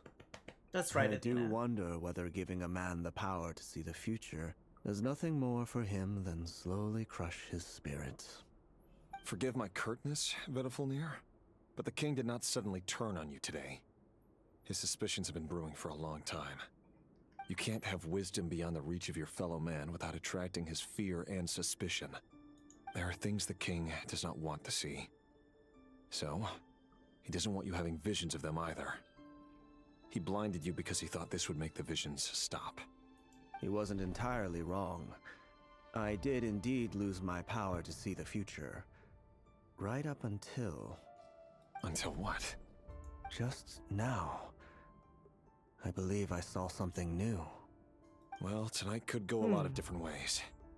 5 of us banded together to storm the palace, also we could rescue you. This will go down as the most tumultuous day in Conrian history. I sense hatred in you. But also hope. A desperate hope that with the tyrant deposed, that will be the end of the story. But this is not the end. It's my phone. It is the beginning of a new chapter, in a whole new but it's story. not on my desk. There are many men of honor and courage in this world, Rerir. But you are not one of them. You're not here for justice, are you?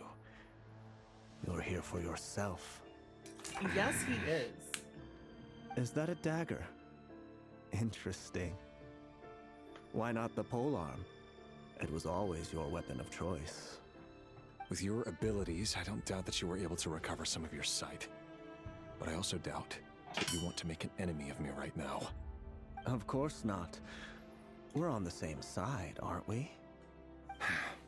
For now. We could be. But I need you to be honest with me, Vedafilnir. At this point, you're my only hope for the future. You mean your future? With your beloved, Felindus? Yes. And I know there are bigger things at stake here. A dynasty, a nation, maybe the entire world. But forgive me, I care first and foremost about myself. I can't abandon the one I love to save myself. I just can't do it. But you see a broader picture of the future than I. You see the solutions to the biggest problems of our age. So tell me, what is my solution? What's the answer? In matters of fate, answers are either right or wrong. What will be and what will not. Maybe you are willing to pay a certain price in the pursuit of happiness, but unfortunately, fate does not negotiate. That is the cruelest thing about fate. It is unmoved by your sacrifices. That can't be true. Can't be true. I know it's your voice that I keep hearing in my head, urging me to see how the world is changing, to seek more power. More so I can protect power. the things I love. You show me disaster, but you won't show me how to avoid it? Why? Why are you doing all this? My voice. In your head.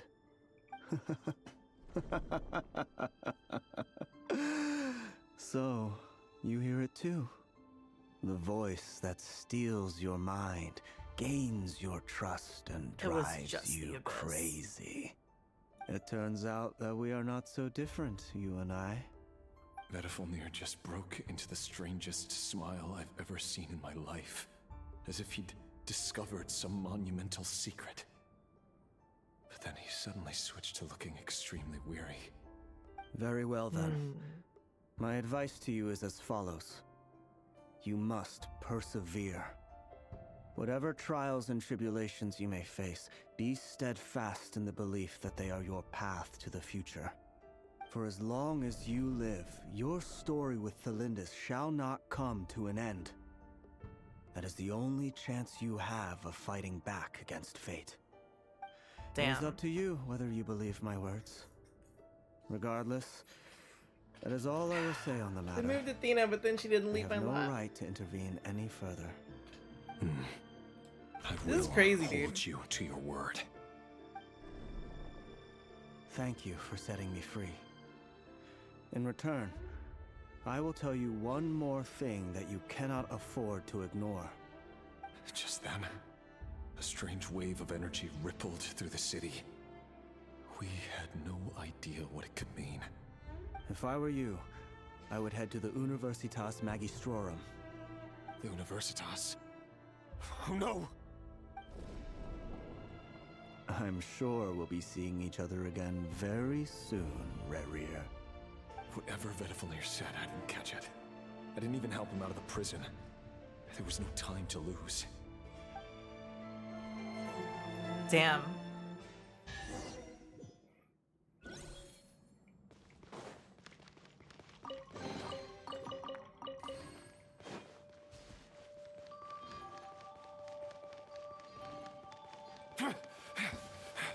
Monsters? Is this Rhindaughter's doing? Or the Universitas Magistrorum? Out of my way! Gather! Order guide you! No, they eat their shields! It's fine, whatever. The Universitas. That reminds me of a rumor I once heard. Allegedly, the king installed secret mechanisms in the palace and around the city. No one knows where they are or what kind of power they hold. But if they were ever going to activate, it would probably be on a night like tonight. Help! Uh-oh. Help!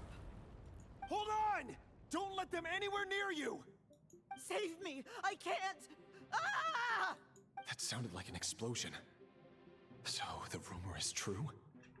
The king really went through with it? Uh-oh. What other means does the king have at his disposal? They must run on power from the Abyss. And given it's a major center of Abyss research, anyone over at the Universitas will be in grave danger. I have to hurry! Have you seen Half-Life in Spanish? If you want to hear people screaming in anguish, that's all I gotta say. I've never played Half-Life, but I've seen clips. Just clips.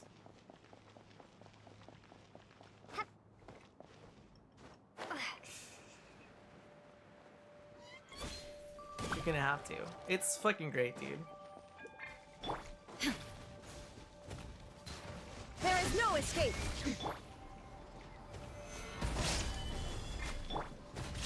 Can't hide the truth. Starfall!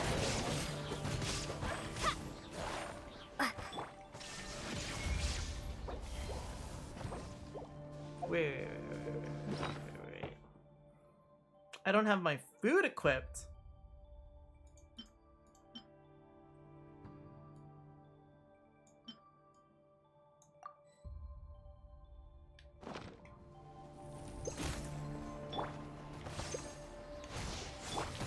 This is order.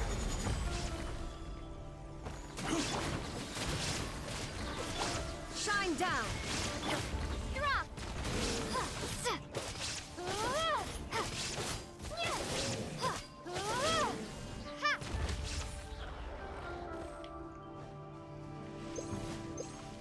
I will have order. Shiver! Yeah! Inazuma shines eternal!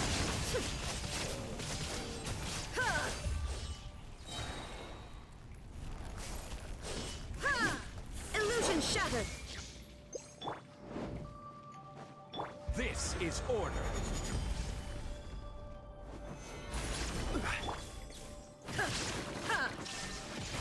Rumble apart! Starfall! The deception ends here. It all adds up.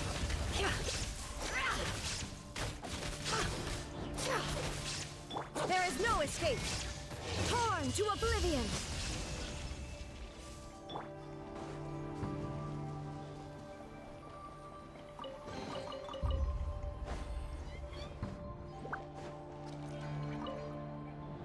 What's his face? Revere just...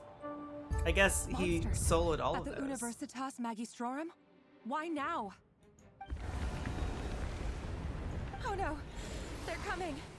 It's no use. The table won't hold out much longer. The weapons. Where are the weapons? Of course. All the lab equipment was upgraded after the inspection last week, but the new weapons haven't been allocated yet. I'm done for. Is anyone there? I need help! Ah! Stay back! Please stay back! Please!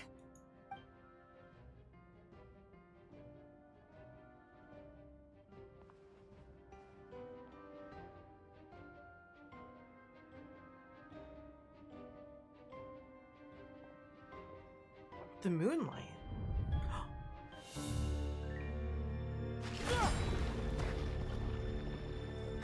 What's that? Revere! So the rumors about your work are true. What? No! Listen, something happened at the palace tonight. We have to leave! You don't need to lie to me anymore. What do you mean? I know why you're worried, and I will respect the decision you've made. But it's okay, because I found a solution. I know how to end all this. You can have it back. The normal life you so desire. But until then, I'm afraid our wedding will have to wait. Cylindus? No, don't do it! Cylindus! Cylindus!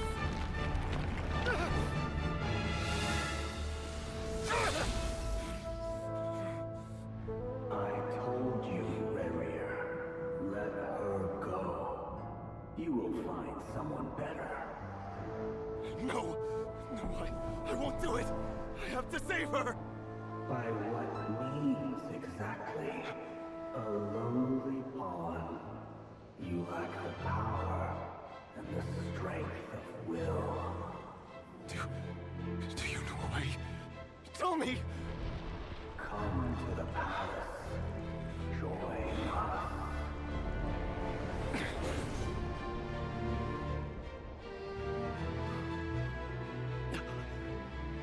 Revere, thank goodness we... Step forth and take your share. You made it. Not you too. Poor Dane. He thought he was surrounded by friends. And they just sought power. Left him behind. That poor guy, dude. Jesus fucking Christ.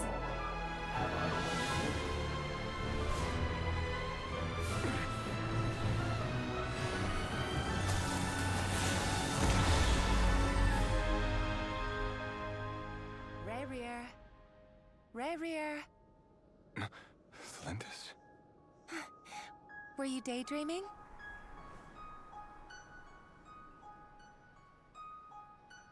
You still remember, Revere? That question you asked me a couple of weeks ago? Oh. You mean the proposal? Yeah. I'm wondering, where do you think would be a good place to discuss it? Maybe in the garden? Or were you thinking a fancy restaurant? It's your choice.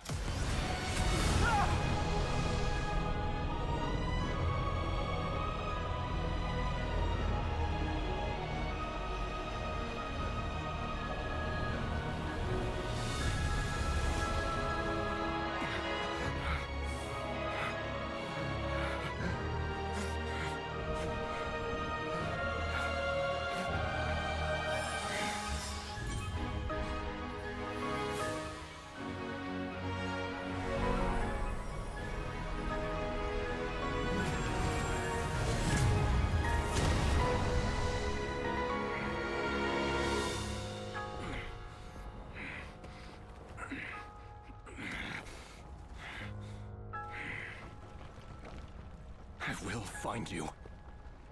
And then, you can give me your answer.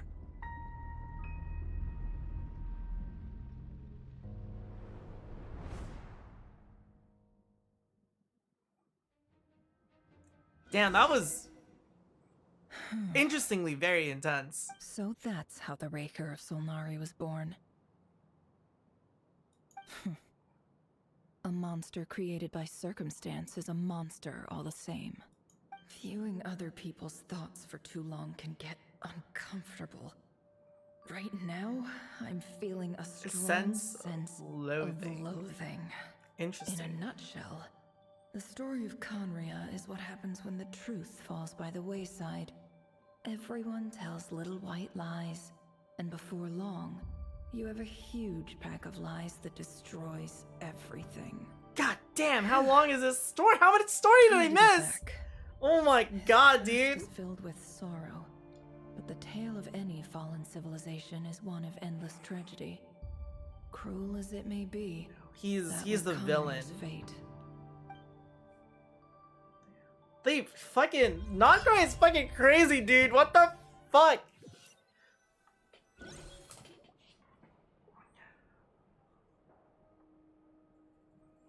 Athena. Everyone, I'm back. Can I get a standing ovation? Never! How are you holding up? Feeling okay? He's fine. Boss is a pro. Yes, I'm fine. You will have seen the events of Rarir's life through my thoughts. It's now clear that he is just a regular nobody, driven by personal tragedy, as he said himself. I mostly agree. There's only so much we can know about him from his memories alone, but they did give us a clear glimpse into his life in Conria. However, I would not consider Rarir to be a nobody. He was deeply involved in the events of that era. Yet, when the catastrophe of a generation strikes, nobody is safe. Sounds to me like you're speaking in riddles again. Is this you urging me not to abandon the people of Krai in their hour of need? That's not what I meant. These two are fucking Although I for sure. do hope you choose to remain a part of the plan.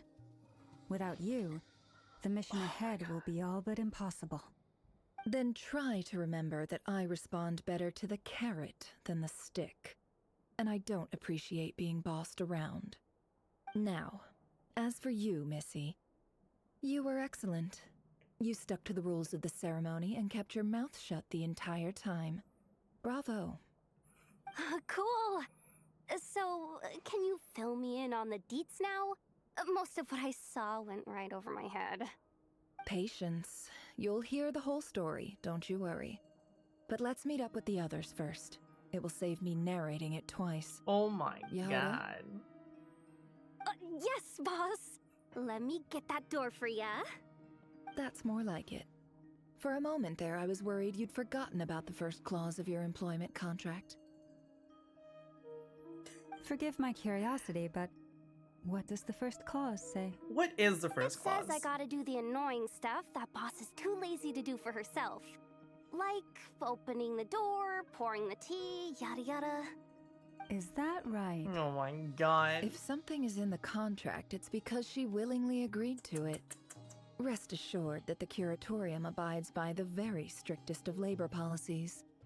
You don't seriously think I'm cruel enough to treat her like my slave? In any case, this is the indentured servitude. What do you mean? Of the work today. Jesus Christ. Hope I don't catch Flintz and Varka lounging about in their chairs, enjoying a leisurely cup of tea. There's nothing I dislike more than other people enjoying themselves while I'm hard at work. That's exactly what they're gonna do while listening to the story. Oh no.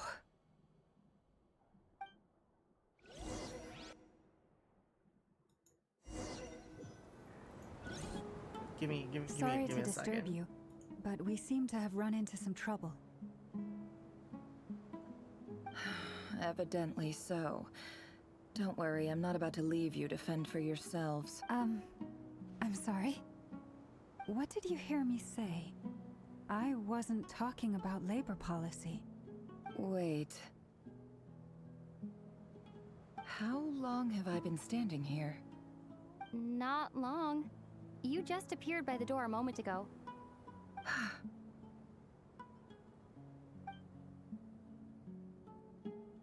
Boss, what's wrong? You look like you've seen a ghost. We've been tricked. We never left at all. Somehow I hallucinated that whole scene back inside the office. Hallucinated? But how? How indeed. This place should heed my will alone. All thoughts and actions that occur in here are just a result of pawns moving across the chessboard in a carefully calculated manner. So you control everything in here? More or less. But yes, it's a special technique of mine. What the fuck? Nakra is insane, dude. Happened before? This is crazy. Only once. It was the first time I used the chess set. Is there any similarity between what happened then and what's happening now? I suppose my thoughts are a little turbulent, which was also the case my first time. Is there anything I can do to help? The first clause of your contract clearly states that I only need your help with things that I'm too lazy to do myself. Fix my chair. Meaning you're not feeling lazy right now? Meaning this is not something Yehoda can help with. The chess set is a personal treasure that I alone understand. I must be the one to find our way out of here. Boss, it's fine. Really. Let me do something useful. Oh, listen to you. Whatever would I do without you, Yehoda? I'm getting more water. Really? Yes, really. Where would I ever find another employee as obedient and servile as you?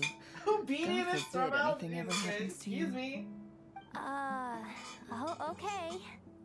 Well, anyway, I was thinking of fetching some water. There's gotta be a source around here somewhere. I suggest everyone finds someplace comfortable to take a rest. We gotta conserve our energy. Even though all this chess malarkey doesn't exist in a physical sense, mentally speaking, it's all real. And so is our tiredness and fatigue. You don't want to dismiss mental fatigue. Just because it isn't physical. Oh my doesn't god, mean this it's part of the any less story really serious. is long. But anyway, I got your backs, so don't worry about a thing. Don't I have the best employees? No, I'm Sure good. as much. If we can find a suitable time, I'd love to borrow Yehoda for a day to help out at the Frost Moon Scions. Would you be amenable to that, Boss Nefer? Oh, Lauma. Have I ever told you just how pretty you are? Beauty runs from the tips of your antlers. Dude, to I'm the telling you, they're depths of your fucking. Imagination. There's no way they're not, Time to dude. rally, Look at that. everyone. They're just fucking Follow flirting with me. each other. Jesus Christ. I'm telling As you. we continue our journey, the same rules will apply. That means stay focused and no talking no matter what we encounter. That is my phone. And don't disturb the chess pieces. You have my word that I will get us all out of here. I'm telling you, that's exactly what's happening. I have no idea where my phone is at. I'm gonna have to find that later. Oh, yeah, they're fucking, that's for sure. 100,000%. There's no way they're not.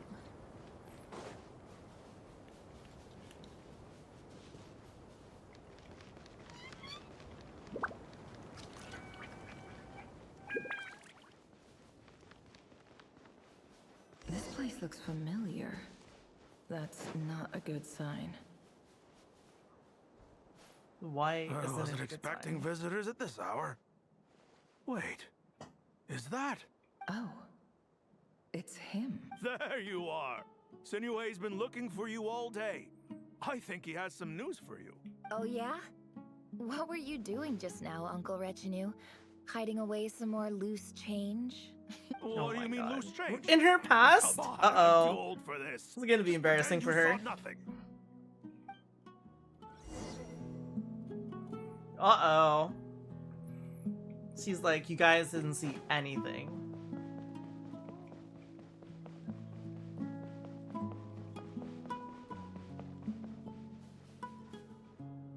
kid. Mind telling me what Sinohe's been up to recently? I'm trying to get in his good books and I need a way in. Oh my god. Get in his good books? Why? What do you want with my dad, Uncle Apepi? I've written a new song. I was hoping to showcase it at the next festival, but I'll need his approval. A new song, huh? I'd love to stay and listen, but unfortunately, Uncle Retinue says my dad's looking for me. Well, there's plenty of time and I'm not going anywhere. See that pile of stones? I'll be sitting there warming up my vocal cords.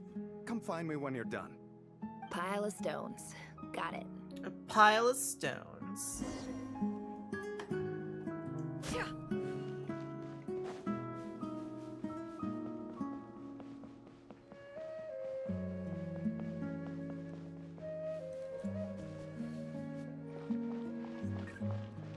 Hi, Dad.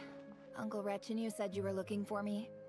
Ah, there's my little princess. If you'd gotten back just a little sooner, you could... Spoils of war. Spoils of war? Who were you fighting against, Dad? It was just a figure of speech.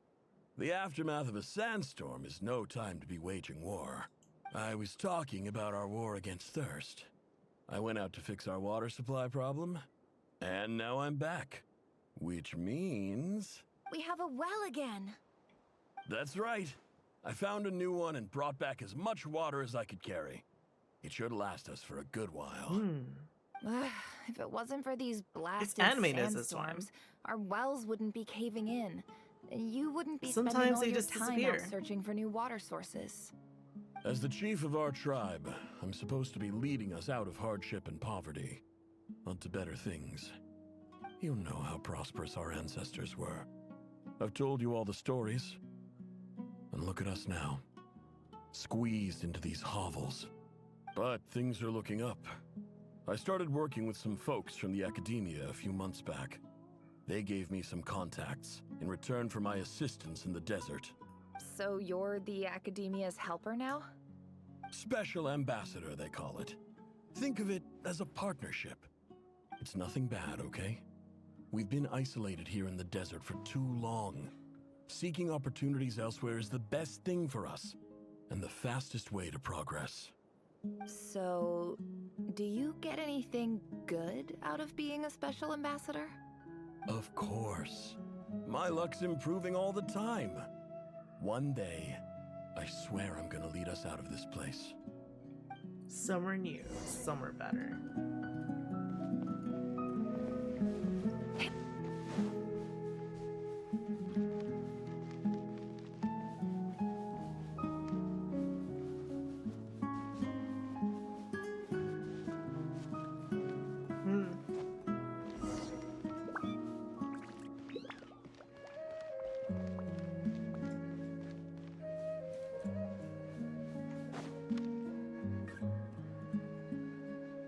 That's our well, and you know it.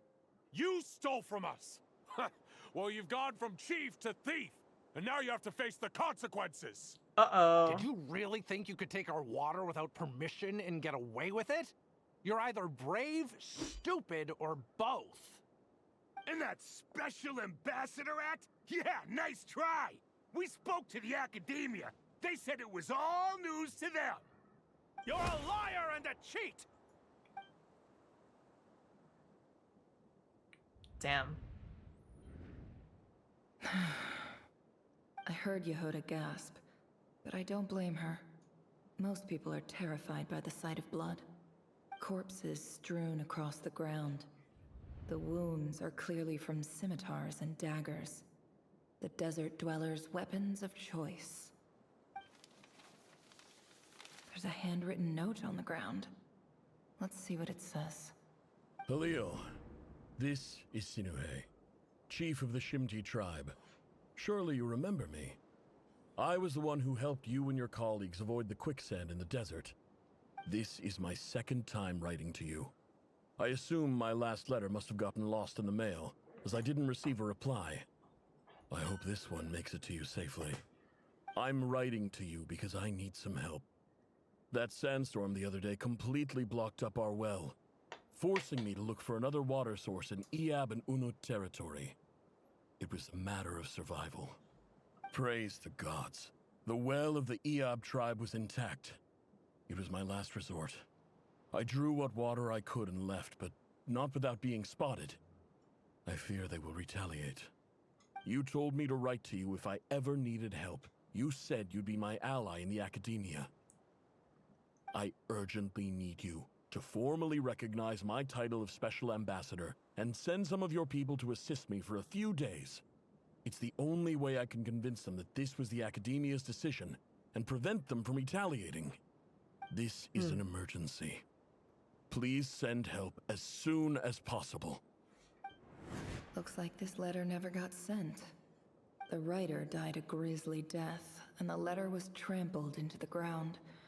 It's badly defaced. Some parts are barely legible.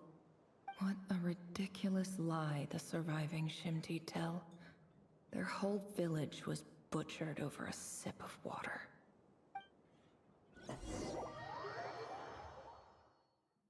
Damn, dude. Well, rip her dad. Ah, officer. Welcome. Welcome to our humble village. I thought you would at least have the courtesy to provide some respectable libations. This is the finest wine Aru village has to offer. I promise.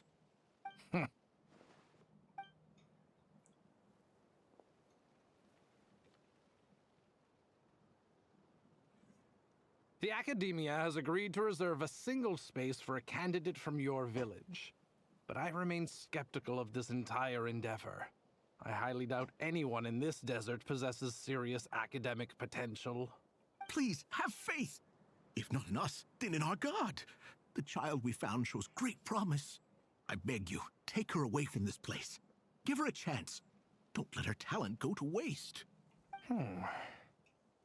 I don't recognize her. New arrival? She showed up here a few days ago and we took her in.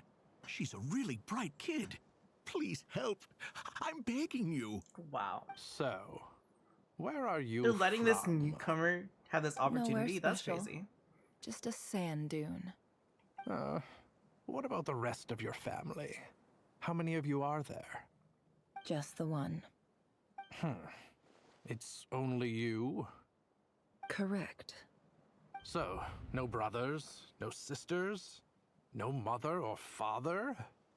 Any who have slept on a bed of sand, I call my brothers and my sisters. Apart from that, I have no family. All right. Get over here. Sign your name on the form.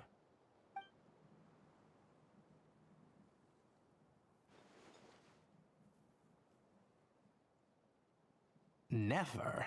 You're rather fair-skinned for a desert dweller.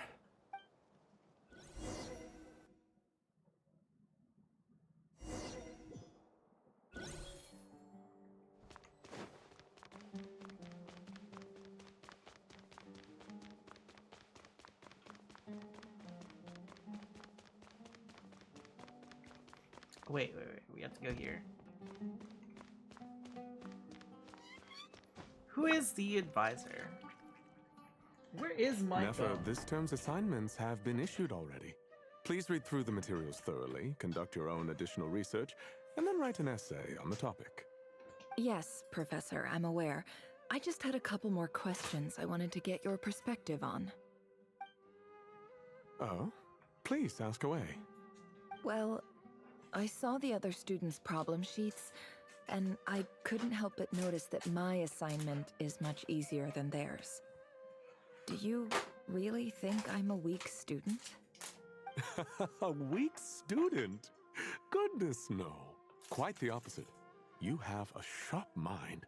Almost too sharp. I think what you're saying is, a weak student wouldn't have noticed the discrepancy. And if they did, they certainly wouldn't complain about the lighter workload. You see, sharp as they come. You see things the way they are. And I'm sure you know why they're like that.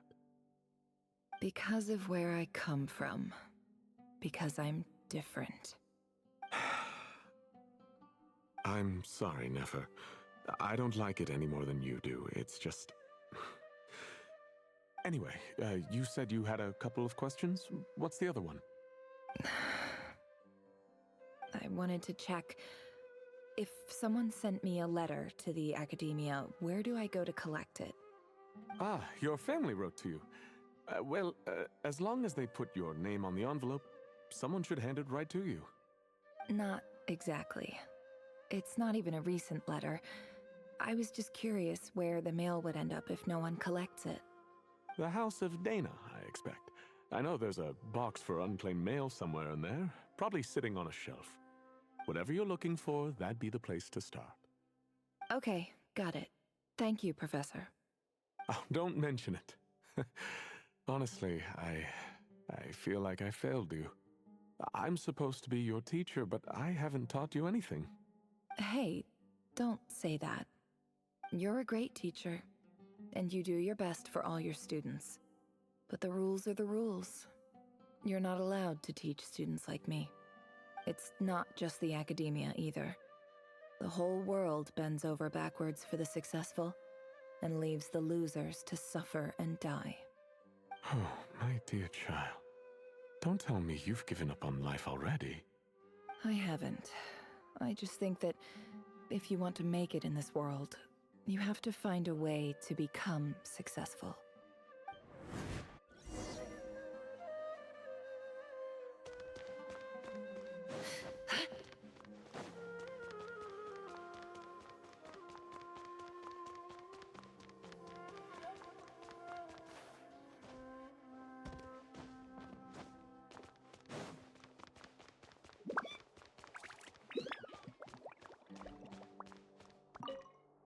This must be it. A big cardboard box full of unclaimed mail. And probably some letters that ended up here by me. Let's take a look.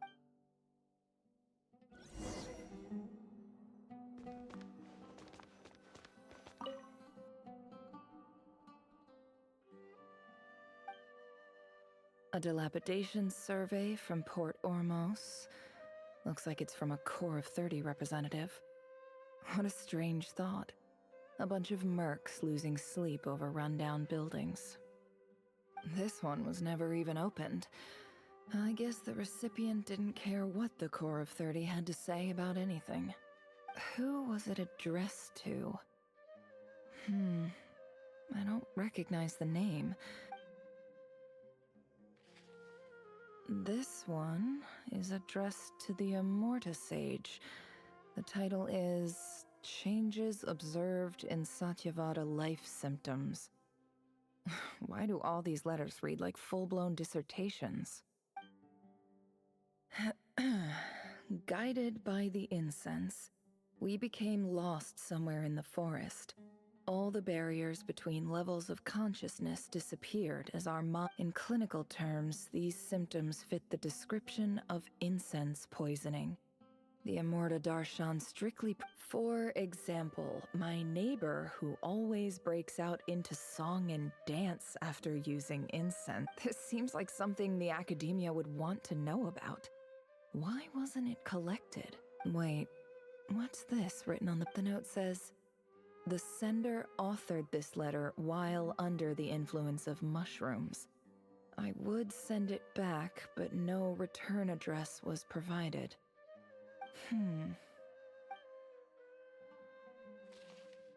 This next one is addressed to Grand Sage Azar.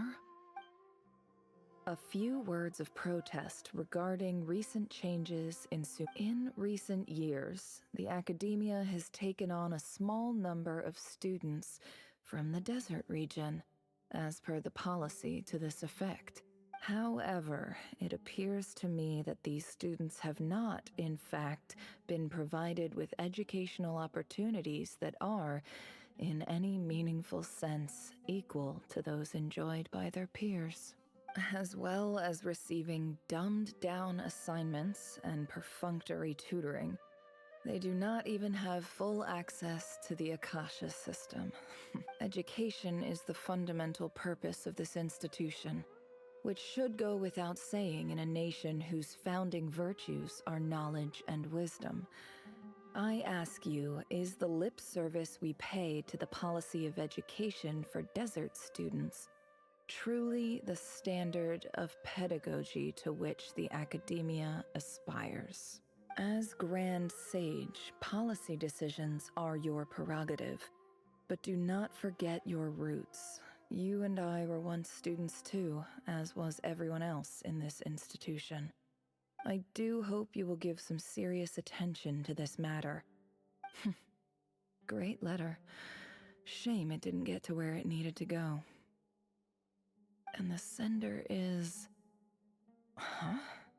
Sage Cyrus of Spontamod. I didn't realize anyone else even knew how bad students like me have it in this place. So this is where letters from the Sage of Spontamod end up? Nice one, Grand Sage. Really enlightened leadership. Whatever. I'm not exactly holding out hope that a letter sent from the desert would even make... I can't believe how much discarded mail there is. Must have been years since someone last went through it all. And this is just one box. The whole house of Dana is boxes on shelves. I don't believe for 1 second that any human being has sat down and... Wait, could this be it?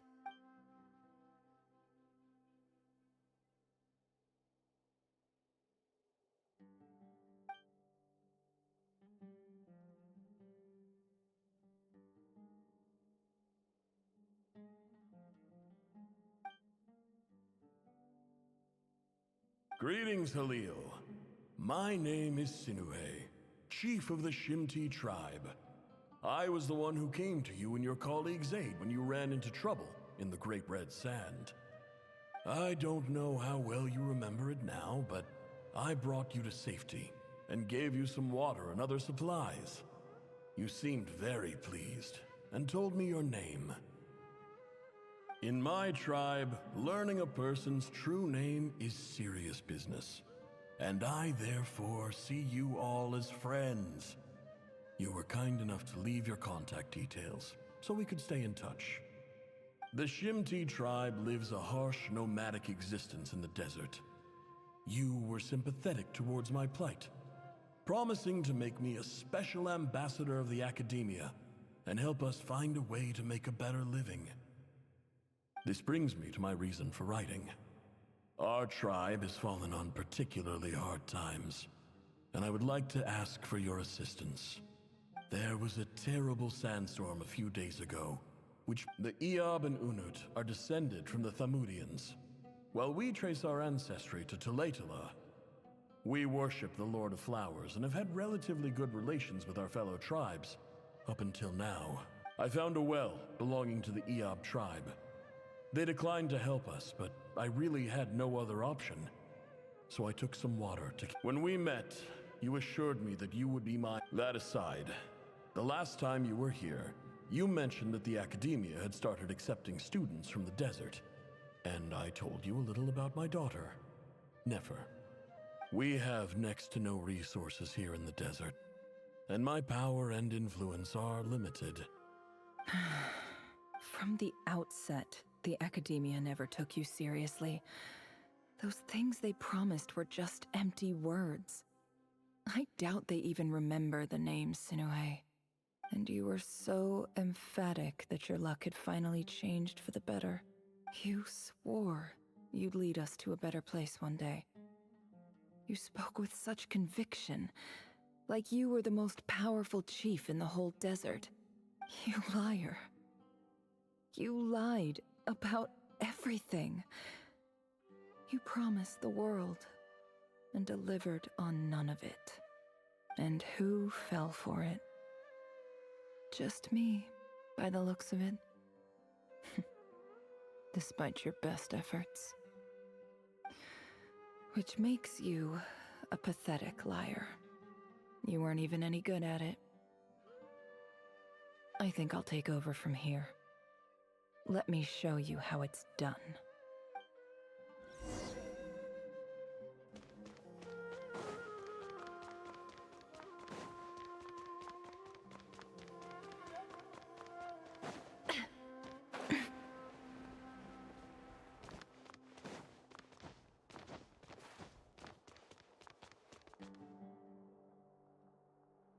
I just came to say goodbye. Thanks for everything you've done for me in my time here.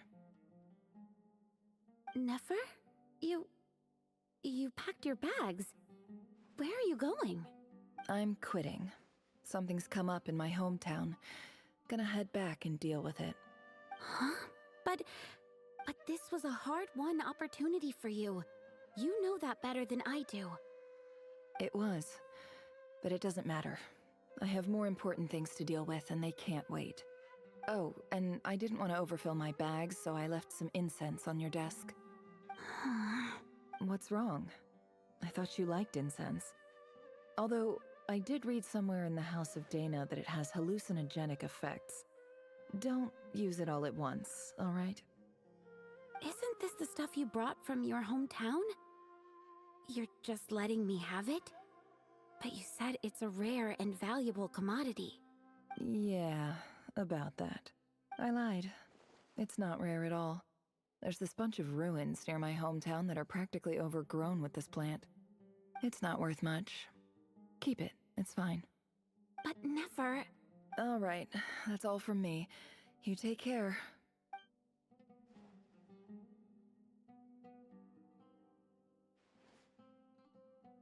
Don't forget me, okay? I mean, we're more than just classmates, right? We're friends. Yeah, I'll remember you. I lied again.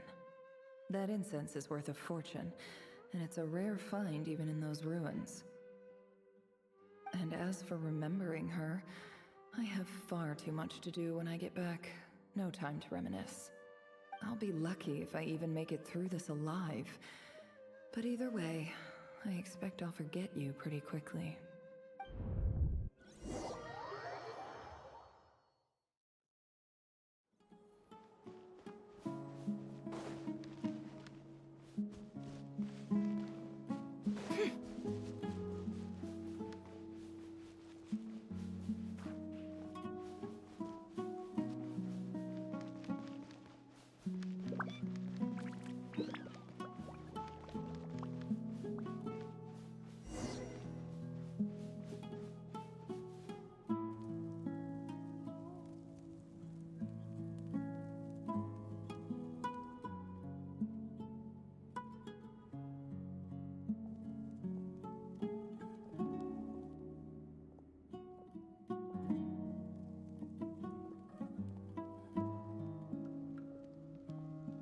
It's a pleasure to meet you, Mr. Arif.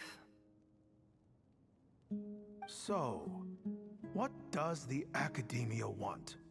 Since they've sent their special ambassador, I assume there's a big business deal to be made. If not, I'd be very disappointed. Please, sir, lower your blade. You're lucky I'm the one they sent. Not all special ambassadors share my admiration for the Eab people. The ever-shifting balance of power in the desert reduced the once great civilizations of this region to rubble and sand. But the story of the Eab has a very different trajectory. Others grew weak, but you grew strong, beginning in obscurity and moving to prosperity. You're the only ones who defied the trend. Huh. So, you do know who you're dealing with? This well is the perfect symbol of your strength, is it not? It used to belong to the Unut, but it looks like you have control over it now. You're not wrong. But I'm sure you didn't come all this way just to flatter us. Of course not. I came to bring you some very good news. Some information that recently came to light, which might just be your ticket to freedom. Records uncovered by the Vahumana Darshan show that a certain well currently under Eab control is built on top of some ancient ruins. These ruins are of great archaeological interest to the Academia. I checked the map carefully on my way over here, and I'm confident that this is the well in question. The Academia is offering 50 million mora in return for excavation rights. 50 million? No, wait. If these ruins are as important as you say, 50 million's a little low, don't you think? Don't get greedy, Iab. We know far more than you think. We know that you seized this well by force. Wasn't that the first step in your rise to power? To drive away the Unut and steal their water supply? So what if it was?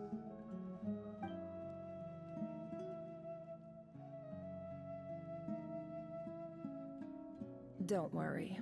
As unscrupulous as it was, it's something we're willing to overlook. The Academia is only interested in dealing with the de facto power holders in the region. I hope I am making myself clear. And I hope your words are the truth. If I find out the Academia is trying to play me, I'll hunt down every one of your people and make you watch as I cut their heads off one by one.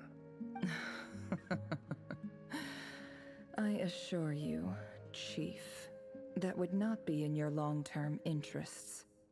You don't want to make an enemy of the Academia. You see how I'm dressed, don't you? I appreciate that you've never been to the rainforest, but surely even you recognize an ambassador's attire when you see it. And what does a barbarian like you have to lose anyway? You really think the Sumeru Academia would bother to come all this way just to lie to you? We have more important things to worry about. All right, I take your point. The Academia is the highest authority in the land. I'm sure you're trustworthy people. In that case, we have a deal. We will sell you the excavation rights. I'd like to thank you, Ambassador. This is good news indeed. Excellent news. In fact, it calls for a celebration. Would you do us the honor of staying a while and enjoying some Iab hospitality? Gladly. I am partial to wine myself, and I trust you are as well. So let's indulge in a few drinks together, in celebration of this momentous occasion.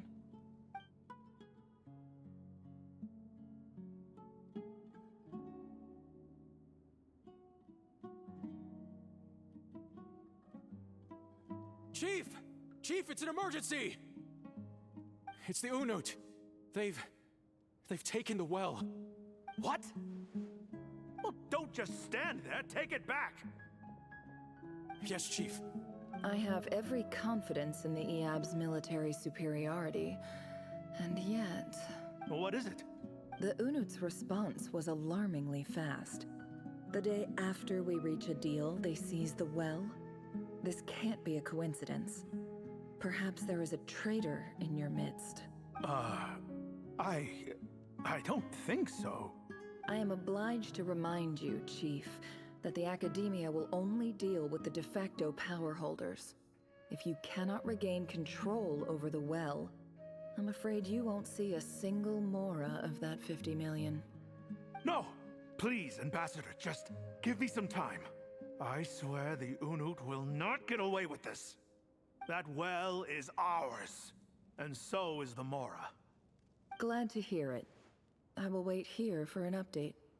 If there is a traitor, I will find them. Much obliged.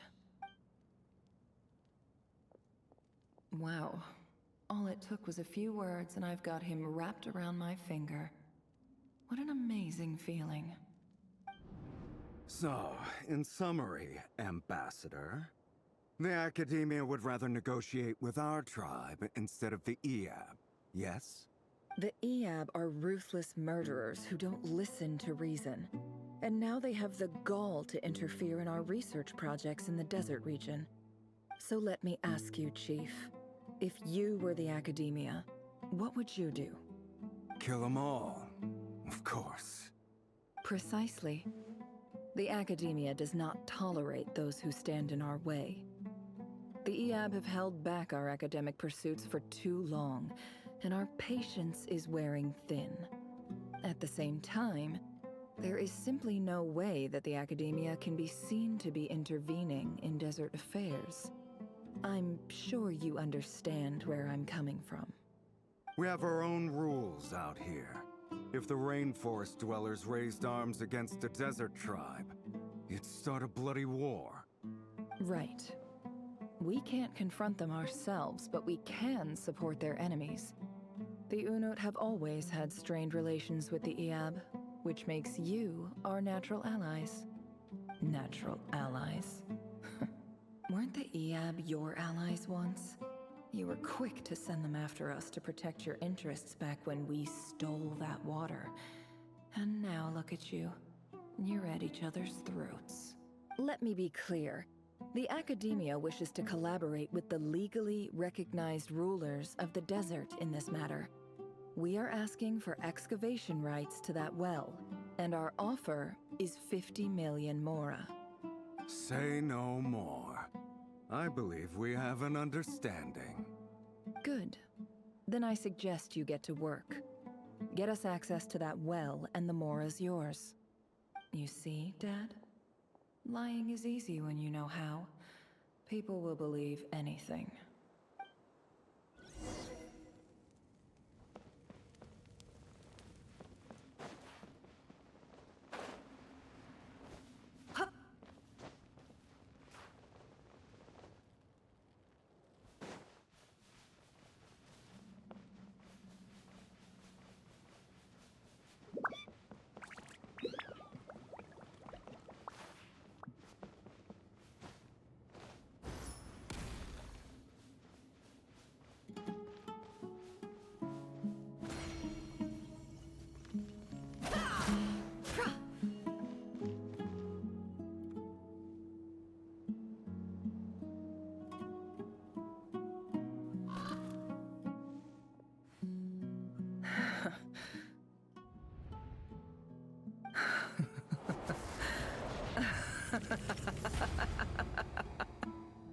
Look at yourselves. You may be vile, savage monsters, but your butchered bodies bleed like any others. You're no different. You're nothing special at all. The monsters who destroyed my home, they're just ordinary, petty human beings. What a joke. I think we're even now. Maybe I've even done the desert a favor. It's a better place without all these people around. Oh, Sinuhe, my gullible fool of a father. I've been muted. Perhaps if you'd been as ruthless as I was today, that's how you get it done. Our tribe's people would still be alive. In this I like her. You know, she Sun Tzu'd them. A chief needs to be tough to survive. She didn't fight the battle. Do what had to be done. So I did it for you. Nefer, it's okay. All of this is in the past now. I don't think she regrets it. I remember you promising to remain silent. Yeah, but even so. I don't think she Is there regrets it. anything you can do to ease the tension? It's your time to shine. Time for a sharp turn onto a completely different topic. So, anyway, that's enough of that. When are we getting out of this place? Feels like we've been walking forever. I'm getting pretty tired. Oh, how much? Why would she regret it? Yes. If we can find somewhere to sit down, I could certainly do with a rest.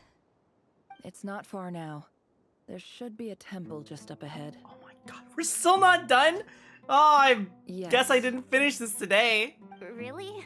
A temple? That's where this story ends? I guess that's how things go in the desert. I've been to a similar place with a friend from the desert before. Dwellers can never escape their destiny. Or so everyone says. I never wanted to believe it, but looking back now, I'm as desert as they come. You mentioned a temple. What's waiting for us there?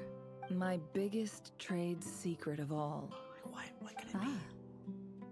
Then I'm guessing it's where you got your power from. I didn't know you were clued up on any other religions. I'm no expert in the history of Sumeru, But since you come from the desert, I would imagine it has something... And the 7 Sounds pillars. impressive. Yes. I have friends with connections to this stuff. Oh, I know who you mean. General Mahamatra Sino. The spirit of Hermanubis dwells within him. That's Boss Neff for ya. She knows everything. Sino's hardly a figure of obscurity, but I know about Sethos too. What about him? Is he a big deal or something? Well, he's not a small deal, let's put it that way. Please, this is the bare bone basics. Save the flattery. Thanks for your patience, everyone. I'm sure it's been a lot to take in. With any luck, that's our exit just up ahead.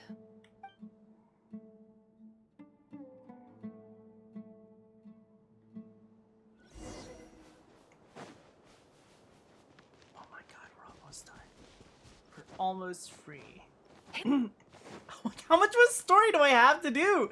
Holy shit, this doesn't even feel like the end. I'm not even taking my time. I'm actually just doing it. Oh my god. It's not that I'm not interested. If I wasn't working tomorrow, I'd just fucking go the whole night, dude.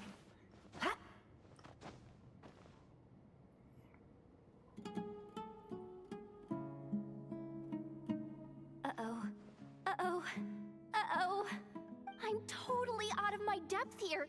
I don't have anything to add about any of this stuff. Like, look at that statue, for instance. I want to do the whole name-dropping, this girl knows her stuff thing too, but I've never seen anything like it before. A statue with the head of a bird. That's Thoth, the Ibis King, one of the 7 pillars of King Deshret. The legends say that he, the Crocodile King, and the Goat King were the 3 retainers of King Deshret. Let's take a look.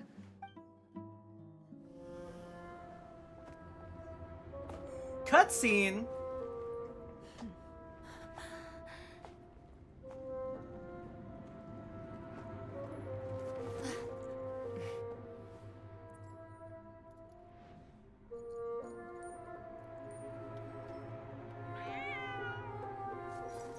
Is this where she met her cat? It's just Ashru.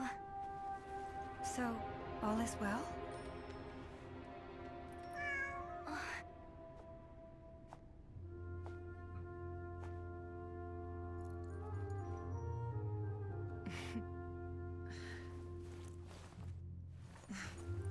Typically speaking, at this point, the world disintegrates. Then we find ourselves back in the outside world. Besides, these are my memories. There's nothing to fear. You're sure? Of course. It's almost over.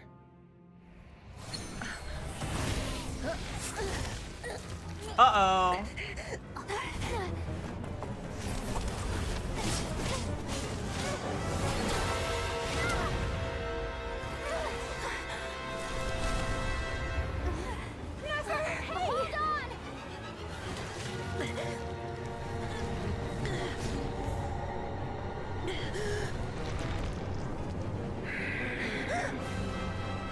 Knowing too much is always a death sentence.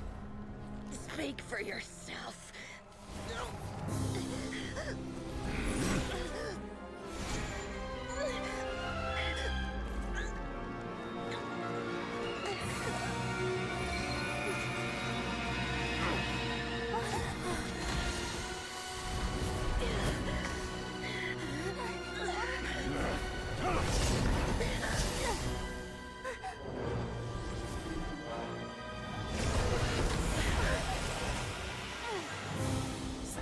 Is that Dane? Repulsive.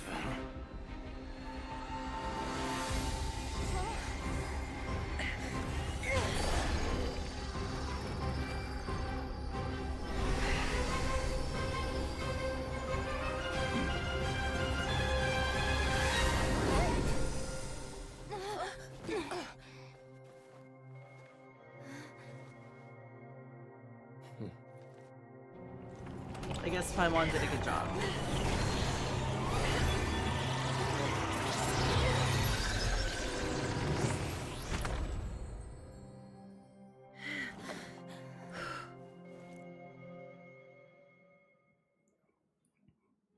Well then.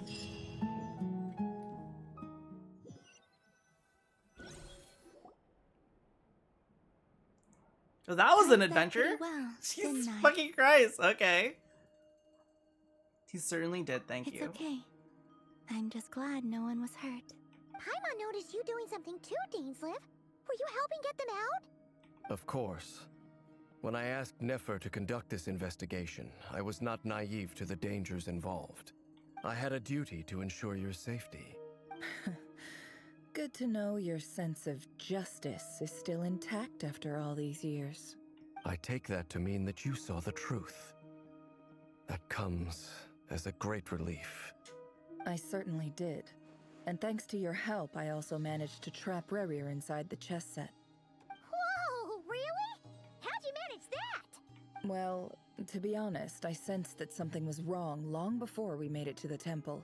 By using this fragment to probe into Rerir's past, well, the monster formerly known as Rerir, it seems I alerted him. I was tracking him, then he caught on and started tracking me too. Can't say I'm surprised. But how did he track you through your thoughts alone? That shouldn't be possible. Rerir was a secret agent who reported directly to the Vinster King. He is an expert at finding a trail and hunting down his pursuers. No wonder. He infiltrated the chess set, read my thoughts, and built a new virtual chess set inside of it. That's why we weren't able to leave at first. Speaking of your chess set, it's quite a remarkable item. Would I be right in thinking you have some connection to King Deshret? You overestimate me. I only have a connection with one of his underlings, the Ibis King. You all saw how this came to be. A long time ago, the Eab massacred my tribe, the Shimti, in our home village. A few years later, I enrolled in the academia, where some new information came to light. The Unut and the Eab fought a bitter battle over the rights to a well, all for the sake of a non-existent 50 million Mora. The Eab ultimately won that confrontation, but their victory came at the cost of almost every warrior in the tribe. The final blow to the Eab came at the victory feast, when an Unut assassin beheaded their chief right before my eyes. The remaining Eab fled and have been scattered to the winds ever since. Having gotten my revenge, I returned to my hometown, where to my surprise, the nearby temple was still standing. There it was, seemingly immune to the relentless hostility of the desert, while my tribal home lay in ruins. As I stood there gazing at the temple, I noticed a cat just outside. This cat, as it turned out, was home to the spirit of the Ibis King. What? He led me to a gate deep inside the temple, and there he made a deal with me. This chess set is my gift from the Ibis King. The chessboard within is made to the same specifications as the one in the mausoleum of King Deshret, and represents his power of piercing analysis. What the fuck? With this chessboard in its container, I gained a Damn, certain dude, she's ability so to fucking perceive cool, actually. hidden secrets. Now, you could conclude that the Ibis King simply wanted to give the people of this world the power to seek the truth, but I don't believe that's the full story. Every god plays favorites. Their hearts are as fickle as any human's, full of secrets, perversions, egotistical tendencies. But precious few gods are willing to admit this. It is the same with all powerful forces, including fate itself. Their gaze falls preferentially upon a select few. As you rightly point out, this is an act of favoritism. If you're alluding to the Abyss, then yes, I agree. Gather the others. It's time to share everything I've learned. I think we're almost done. Holy fuck, dude, this thing's almost 3 hours. I can't do the next part. Is this the part before this patch? Thank you all for being here. As promised, I did some Beats further me. investigating into the Rayher of Oops, shit. Solnari, Okay. real name Rerir. Oh my god. was once a Conrian subject who served the Vinster King. Is it the next story arc? I will now share the Is it the important arc? details of his It's story. like the newest patch? Please save any questions or comments for the end.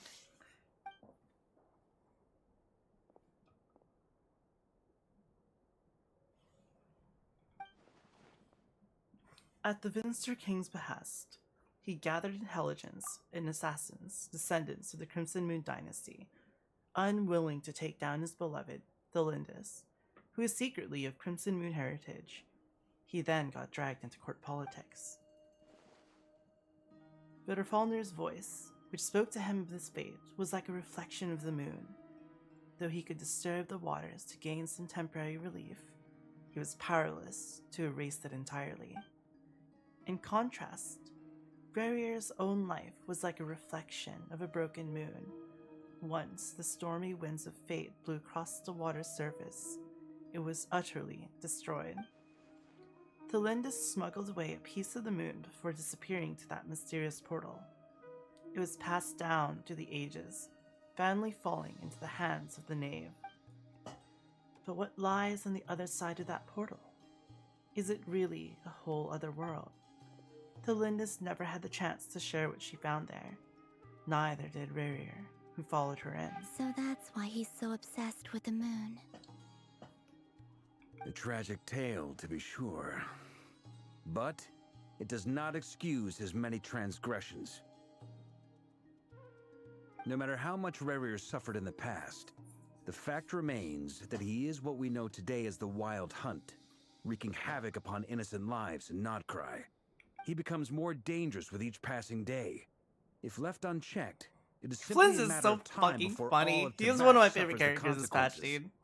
This is a question for This Miss Columbina. area, I guess. Forgive me if this is presumptuous, but have you ever seen the spatial gateway that appeared in Rerir's memory? Never. But I have heard stories of something called the Moon Gate, and this seems to fit the description. Miss Lauma, any thoughts on this? In the lore of the Frost Moon Scions, the moon is believed to hold many secrets. Some sources speak of ancient knowledge, others of a gateway to the unknown. The term Moon Gate is one I have heard before, but as is the case with all of our legends, there are no records of any first-hand witnesses. We cannot know whether it truly exists. Then back to Miss Columbina. As a moon goddess yourself, do you have some idea of where the Moon Gate leads to? Not at this stage, sorry. I do hold the power of the Frost Moon, and my strength is recovering well. I can sense that the gate would open at my command, but... But there's more to the power of the Frost Moon than that? Yes. A moon goddess has the right to open the Moon Gate, since it is a path to the moon. But as never mentioned, holding open a spatial gateway takes a huge amount of power. And right now, I need to conserve my energy to fight the Raihir of Solnari. 8 I'm hours afraid with this is food one breaks? mystery There's we may have no to leave way it unsolved took you for that now. long. There's no way. I agree. Better to save your strength. But if you'll humor me for a moment, I have a bold conjecture of my own regarding the world beyond the gateway. I highly suspect that neither Thelindis nor Rerir made it through unscathed. The evidence pointing to this is the fact that the Raihir of Solnari exists in the form of countless fragments. With the abyssal power he wields, no ordinary foe can touch him, let alone tear him to shreds.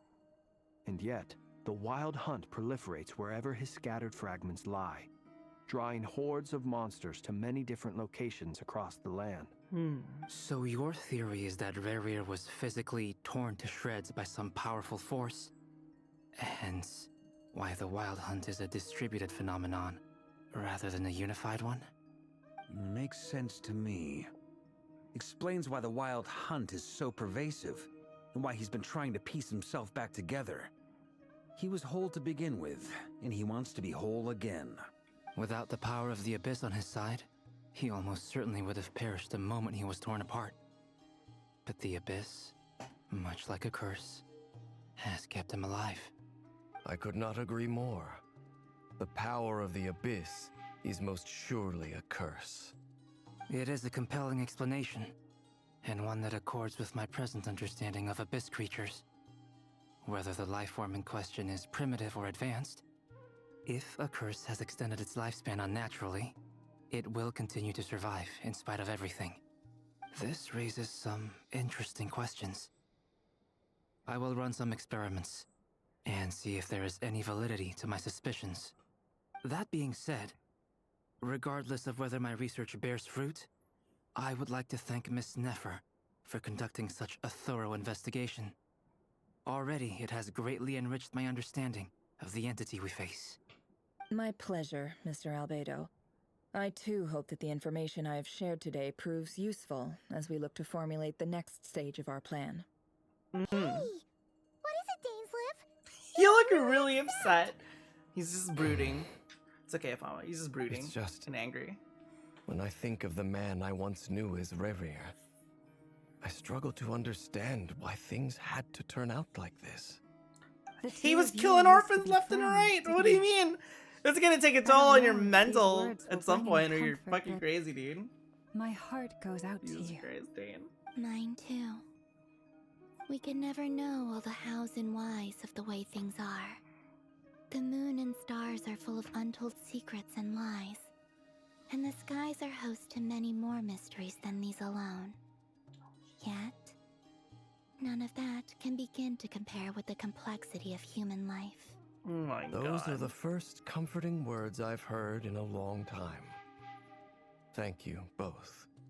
Well, I think this is a good place to end today's meeting. I'm sure Nefer needs some time to recover. She's been through an awful lot today. That's very thoughtful of you, Lama. Of course. Sounds good to me. Take some time to rest and digest before we reconvene to nail down a plan. Back at the hotel, you sit with Paimon for a while and discuss what lies ahead. Hey, is this a bad time? Hope I didn't kill the conversation. Okay, Varka. What's up? Nice room. Oh, I'm not coming in, though. Why not? It's just a hotel room. If it's all the same, I'll just stay out here. I might not look the part, but I'm technically a knight. Barging into people's Technically private a knight? quarters What do you isn't mean? the kind of thing we do. Technically. Jesus Christ.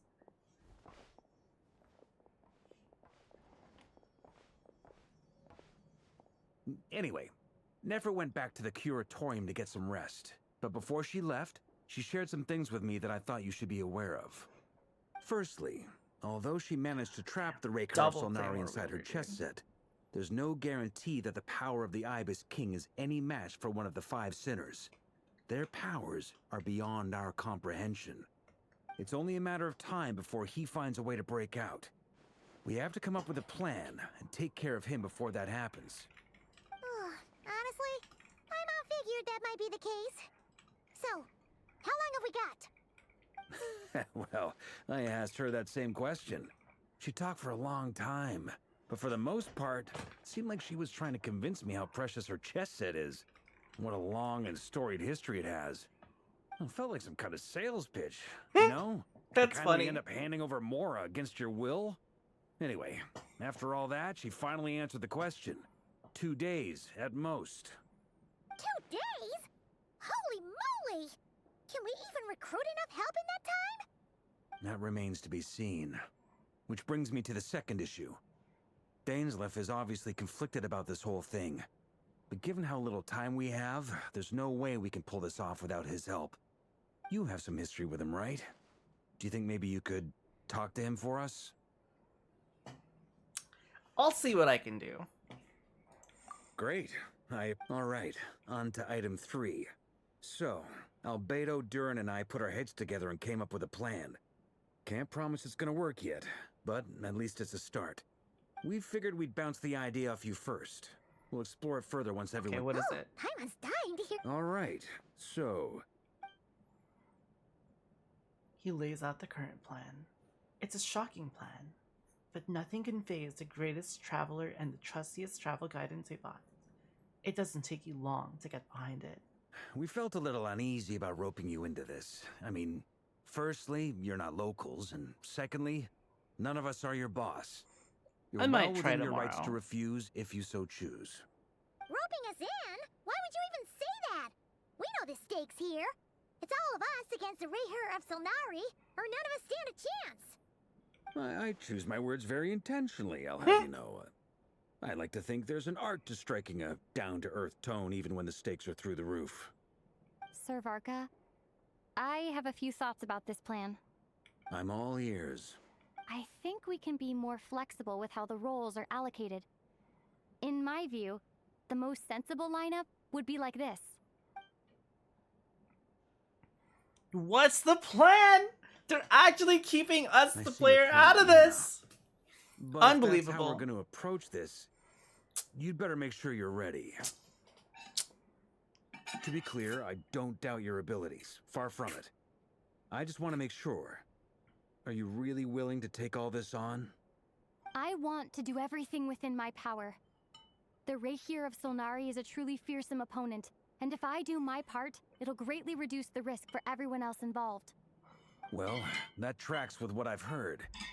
Jean's mentioned in her letters that you're so diligent it's almost abnormal.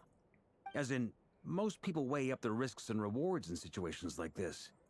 But you seem to just march towards danger without a moment's hesitation. Of course, everyone appreciates a fearless pioneer.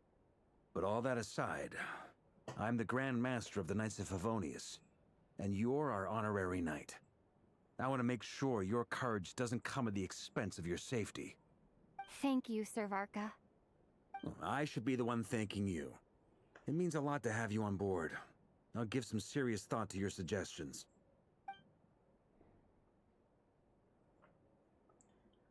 Varka gives a very knightly bow and says he'll keep you at the hotel again later. See you at the hotel again later.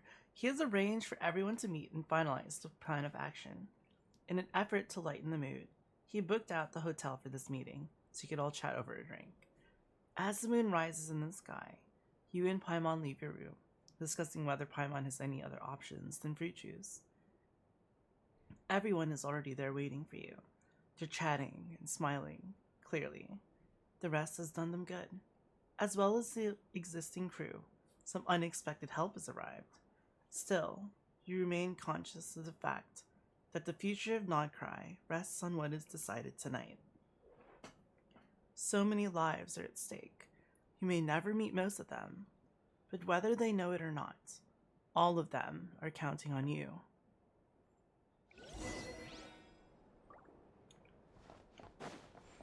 Oh my god, we still have to discuss the plan.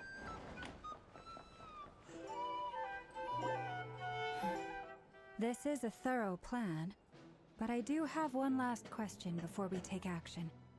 How can we be sure that our enemy won't leave the designated area? Great question. Albedo's been hard at work analyzing Rayher and the Wild Hunt's behavioral patterns. His conclusions are as follows. Firstly, from the earliest known confrontation until now, Rayher has never displayed any ability to manipulate the dimension of space. So it's unlikely he has any power in that domain. Secondly, he seems to have a particularly strong vendetta against our group. If we put him in a fight-or-flight situation, he'll choose to fight every time. Thirdly, finally, and most importantly, he is consumed by hatred, both for the moon and for his enemies. Turns out, we tick both of those boxes. We have a reincarnated moon in our ranks, and a spy who accessed his private memories without permission. He'll be baying for blood, not looking to escape. As someone who's had their fair share of interactions with the Wild Hunt, those all seem like valid observations to me. Understood. Then I will defer to the verdict of the group. Well, everyone, that's the plan in full detail. Albedo and Durin are carrying out their part as we speak. Plan approved. Scheduling. Okay, any firepower you need, I got you covered. Let's light this baby up.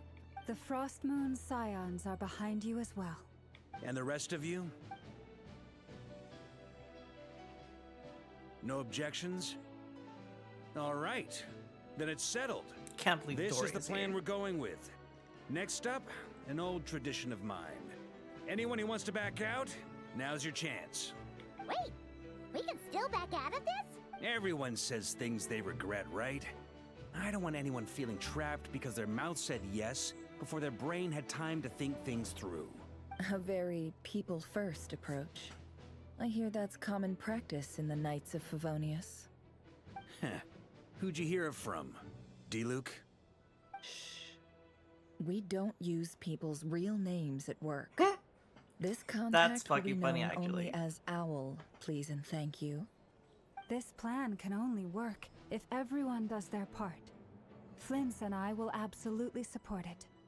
We shall indeed. You'll be glad you accepted our help. Also, you are the last person I expected to see here, Miss Dory. It's not often I get called Dory in a work context. My peers usually call me Lord Sangama Bay. So, the longer your name, the higher your net worth. Is that the idea here? In that case, Mr. Flint's here must be worth a fortune. That's right, I know your full name. It's...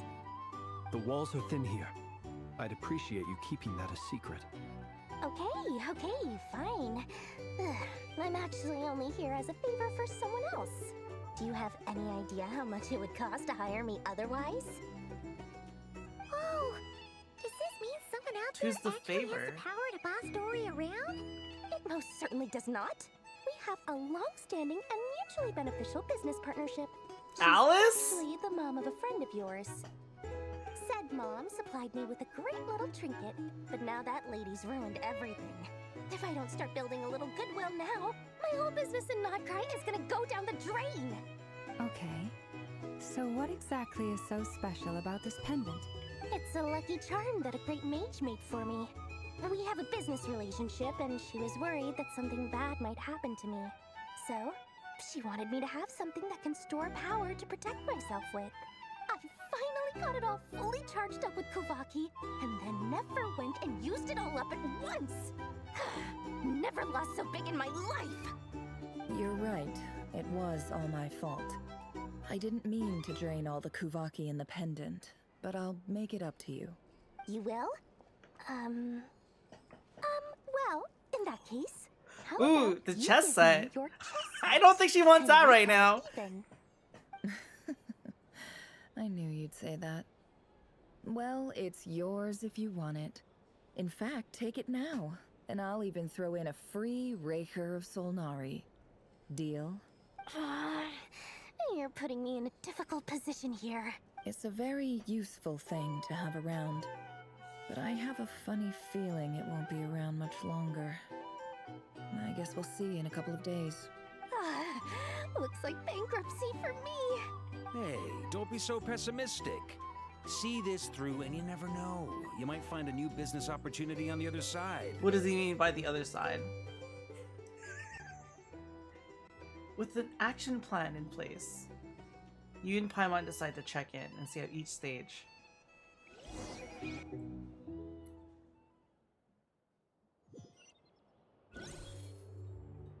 Oh my god, are we not done yet? Oh my Lanta. It's okay. This is the last part.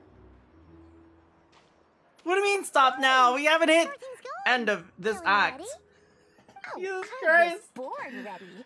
We only have 2 days. You think Lord Sangama Bay would let an opportunity like this slip by? Don't forget, when something's in high demand, the people with the goods on hand get to charge the highest price of all. Even higher than the sellers taking advance orders. Ta-da! See? It's right here. Ah, it's so pretty. Did you make it? No, I have a supplier. We go way back, so he made me a very attractive offer. Aha! No wonder you were talking about lucky charms at the meeting. You've been getting Kami to make them for you. That's not the full story. It actually started a while back as a project between me and the Dendro Archon. Mage Alice once warned me that this world won't stay safe forever.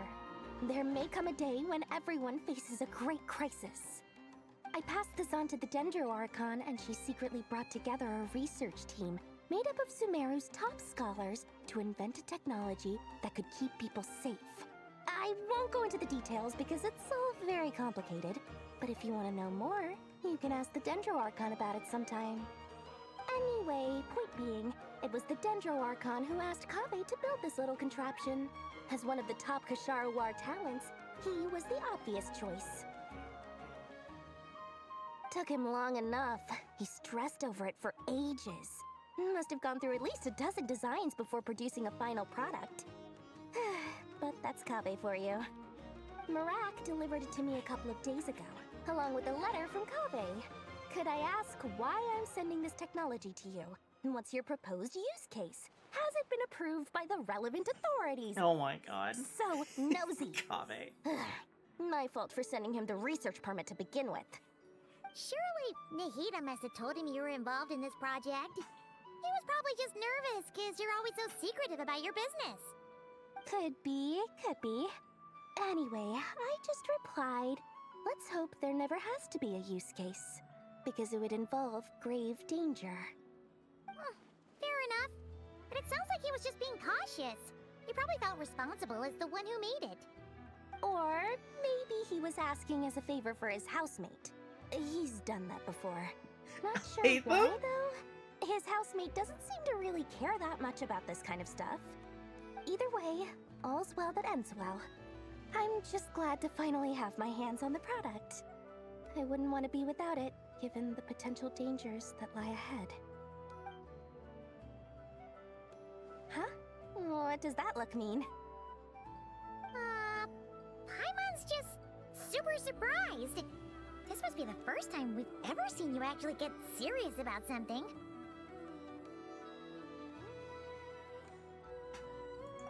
That's true. Well, a long time ago, I made a promise to myself. I promised that I was gonna live every day of my life with a big beaming smile.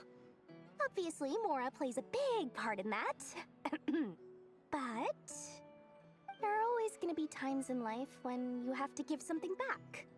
That could mean paying back a debt, returning a favor, or showing some kindness. Alice has been a huge help to me over the years. She was the first investor I ever had. And I want my investors to know that Lord Sangama Bay is the best in the business. And more than that, no one knows what the future will bring. Whatever happens, I want to make sure the Dendro Archon and all of Sumeru is prepared to face whatever comes. Well then. Oh, that? I was just making sure Nefer and I are square. Don't be thinking it was some sort of benevolent act. I'm no saint, so don't treat me like something I'm not. My priority is doing the business that I want to do. So long as my conscience lets me, but it usually does. That's Oh, the look, Lord Dory Sangama wants to Bay talk. business Listen, model. Strike, listen. Alright, if you say so. I do say so, and that's the whole point. I'm a businesswoman.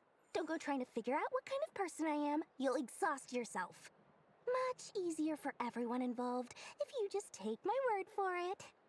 Oh, and could you two help me get this stuff where it needs to be? Thanks so much. You're my favorite assistants.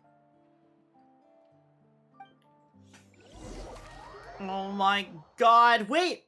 What? There's more?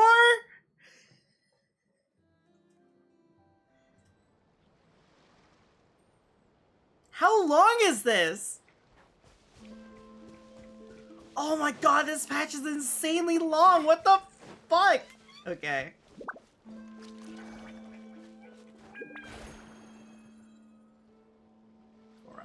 Okay, that means it is another hour. I'm gonna finish this tomorrow. Holy shit, dude. One for the road. Let's go.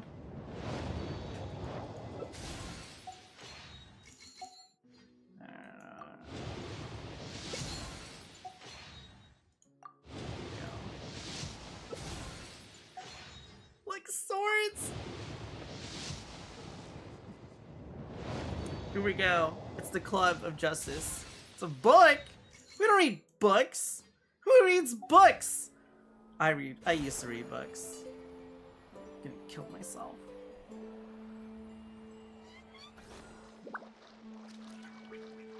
Why are we not swimming? Why is the water not? Oh, yes. The sweet release of death as it calls out to me. It's time for me to simply kill myself. I'm not gonna do that. It's time for me to make my grand escape. We'll finish this tomorrow! You mark my words! Why is my thing? Hold on. Wait.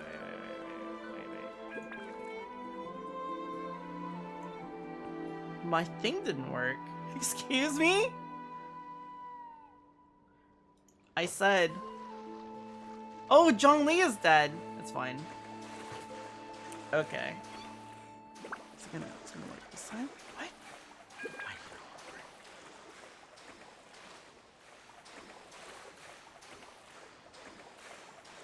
Okay. Alright. We'll finish this tomorrow. You mark my words.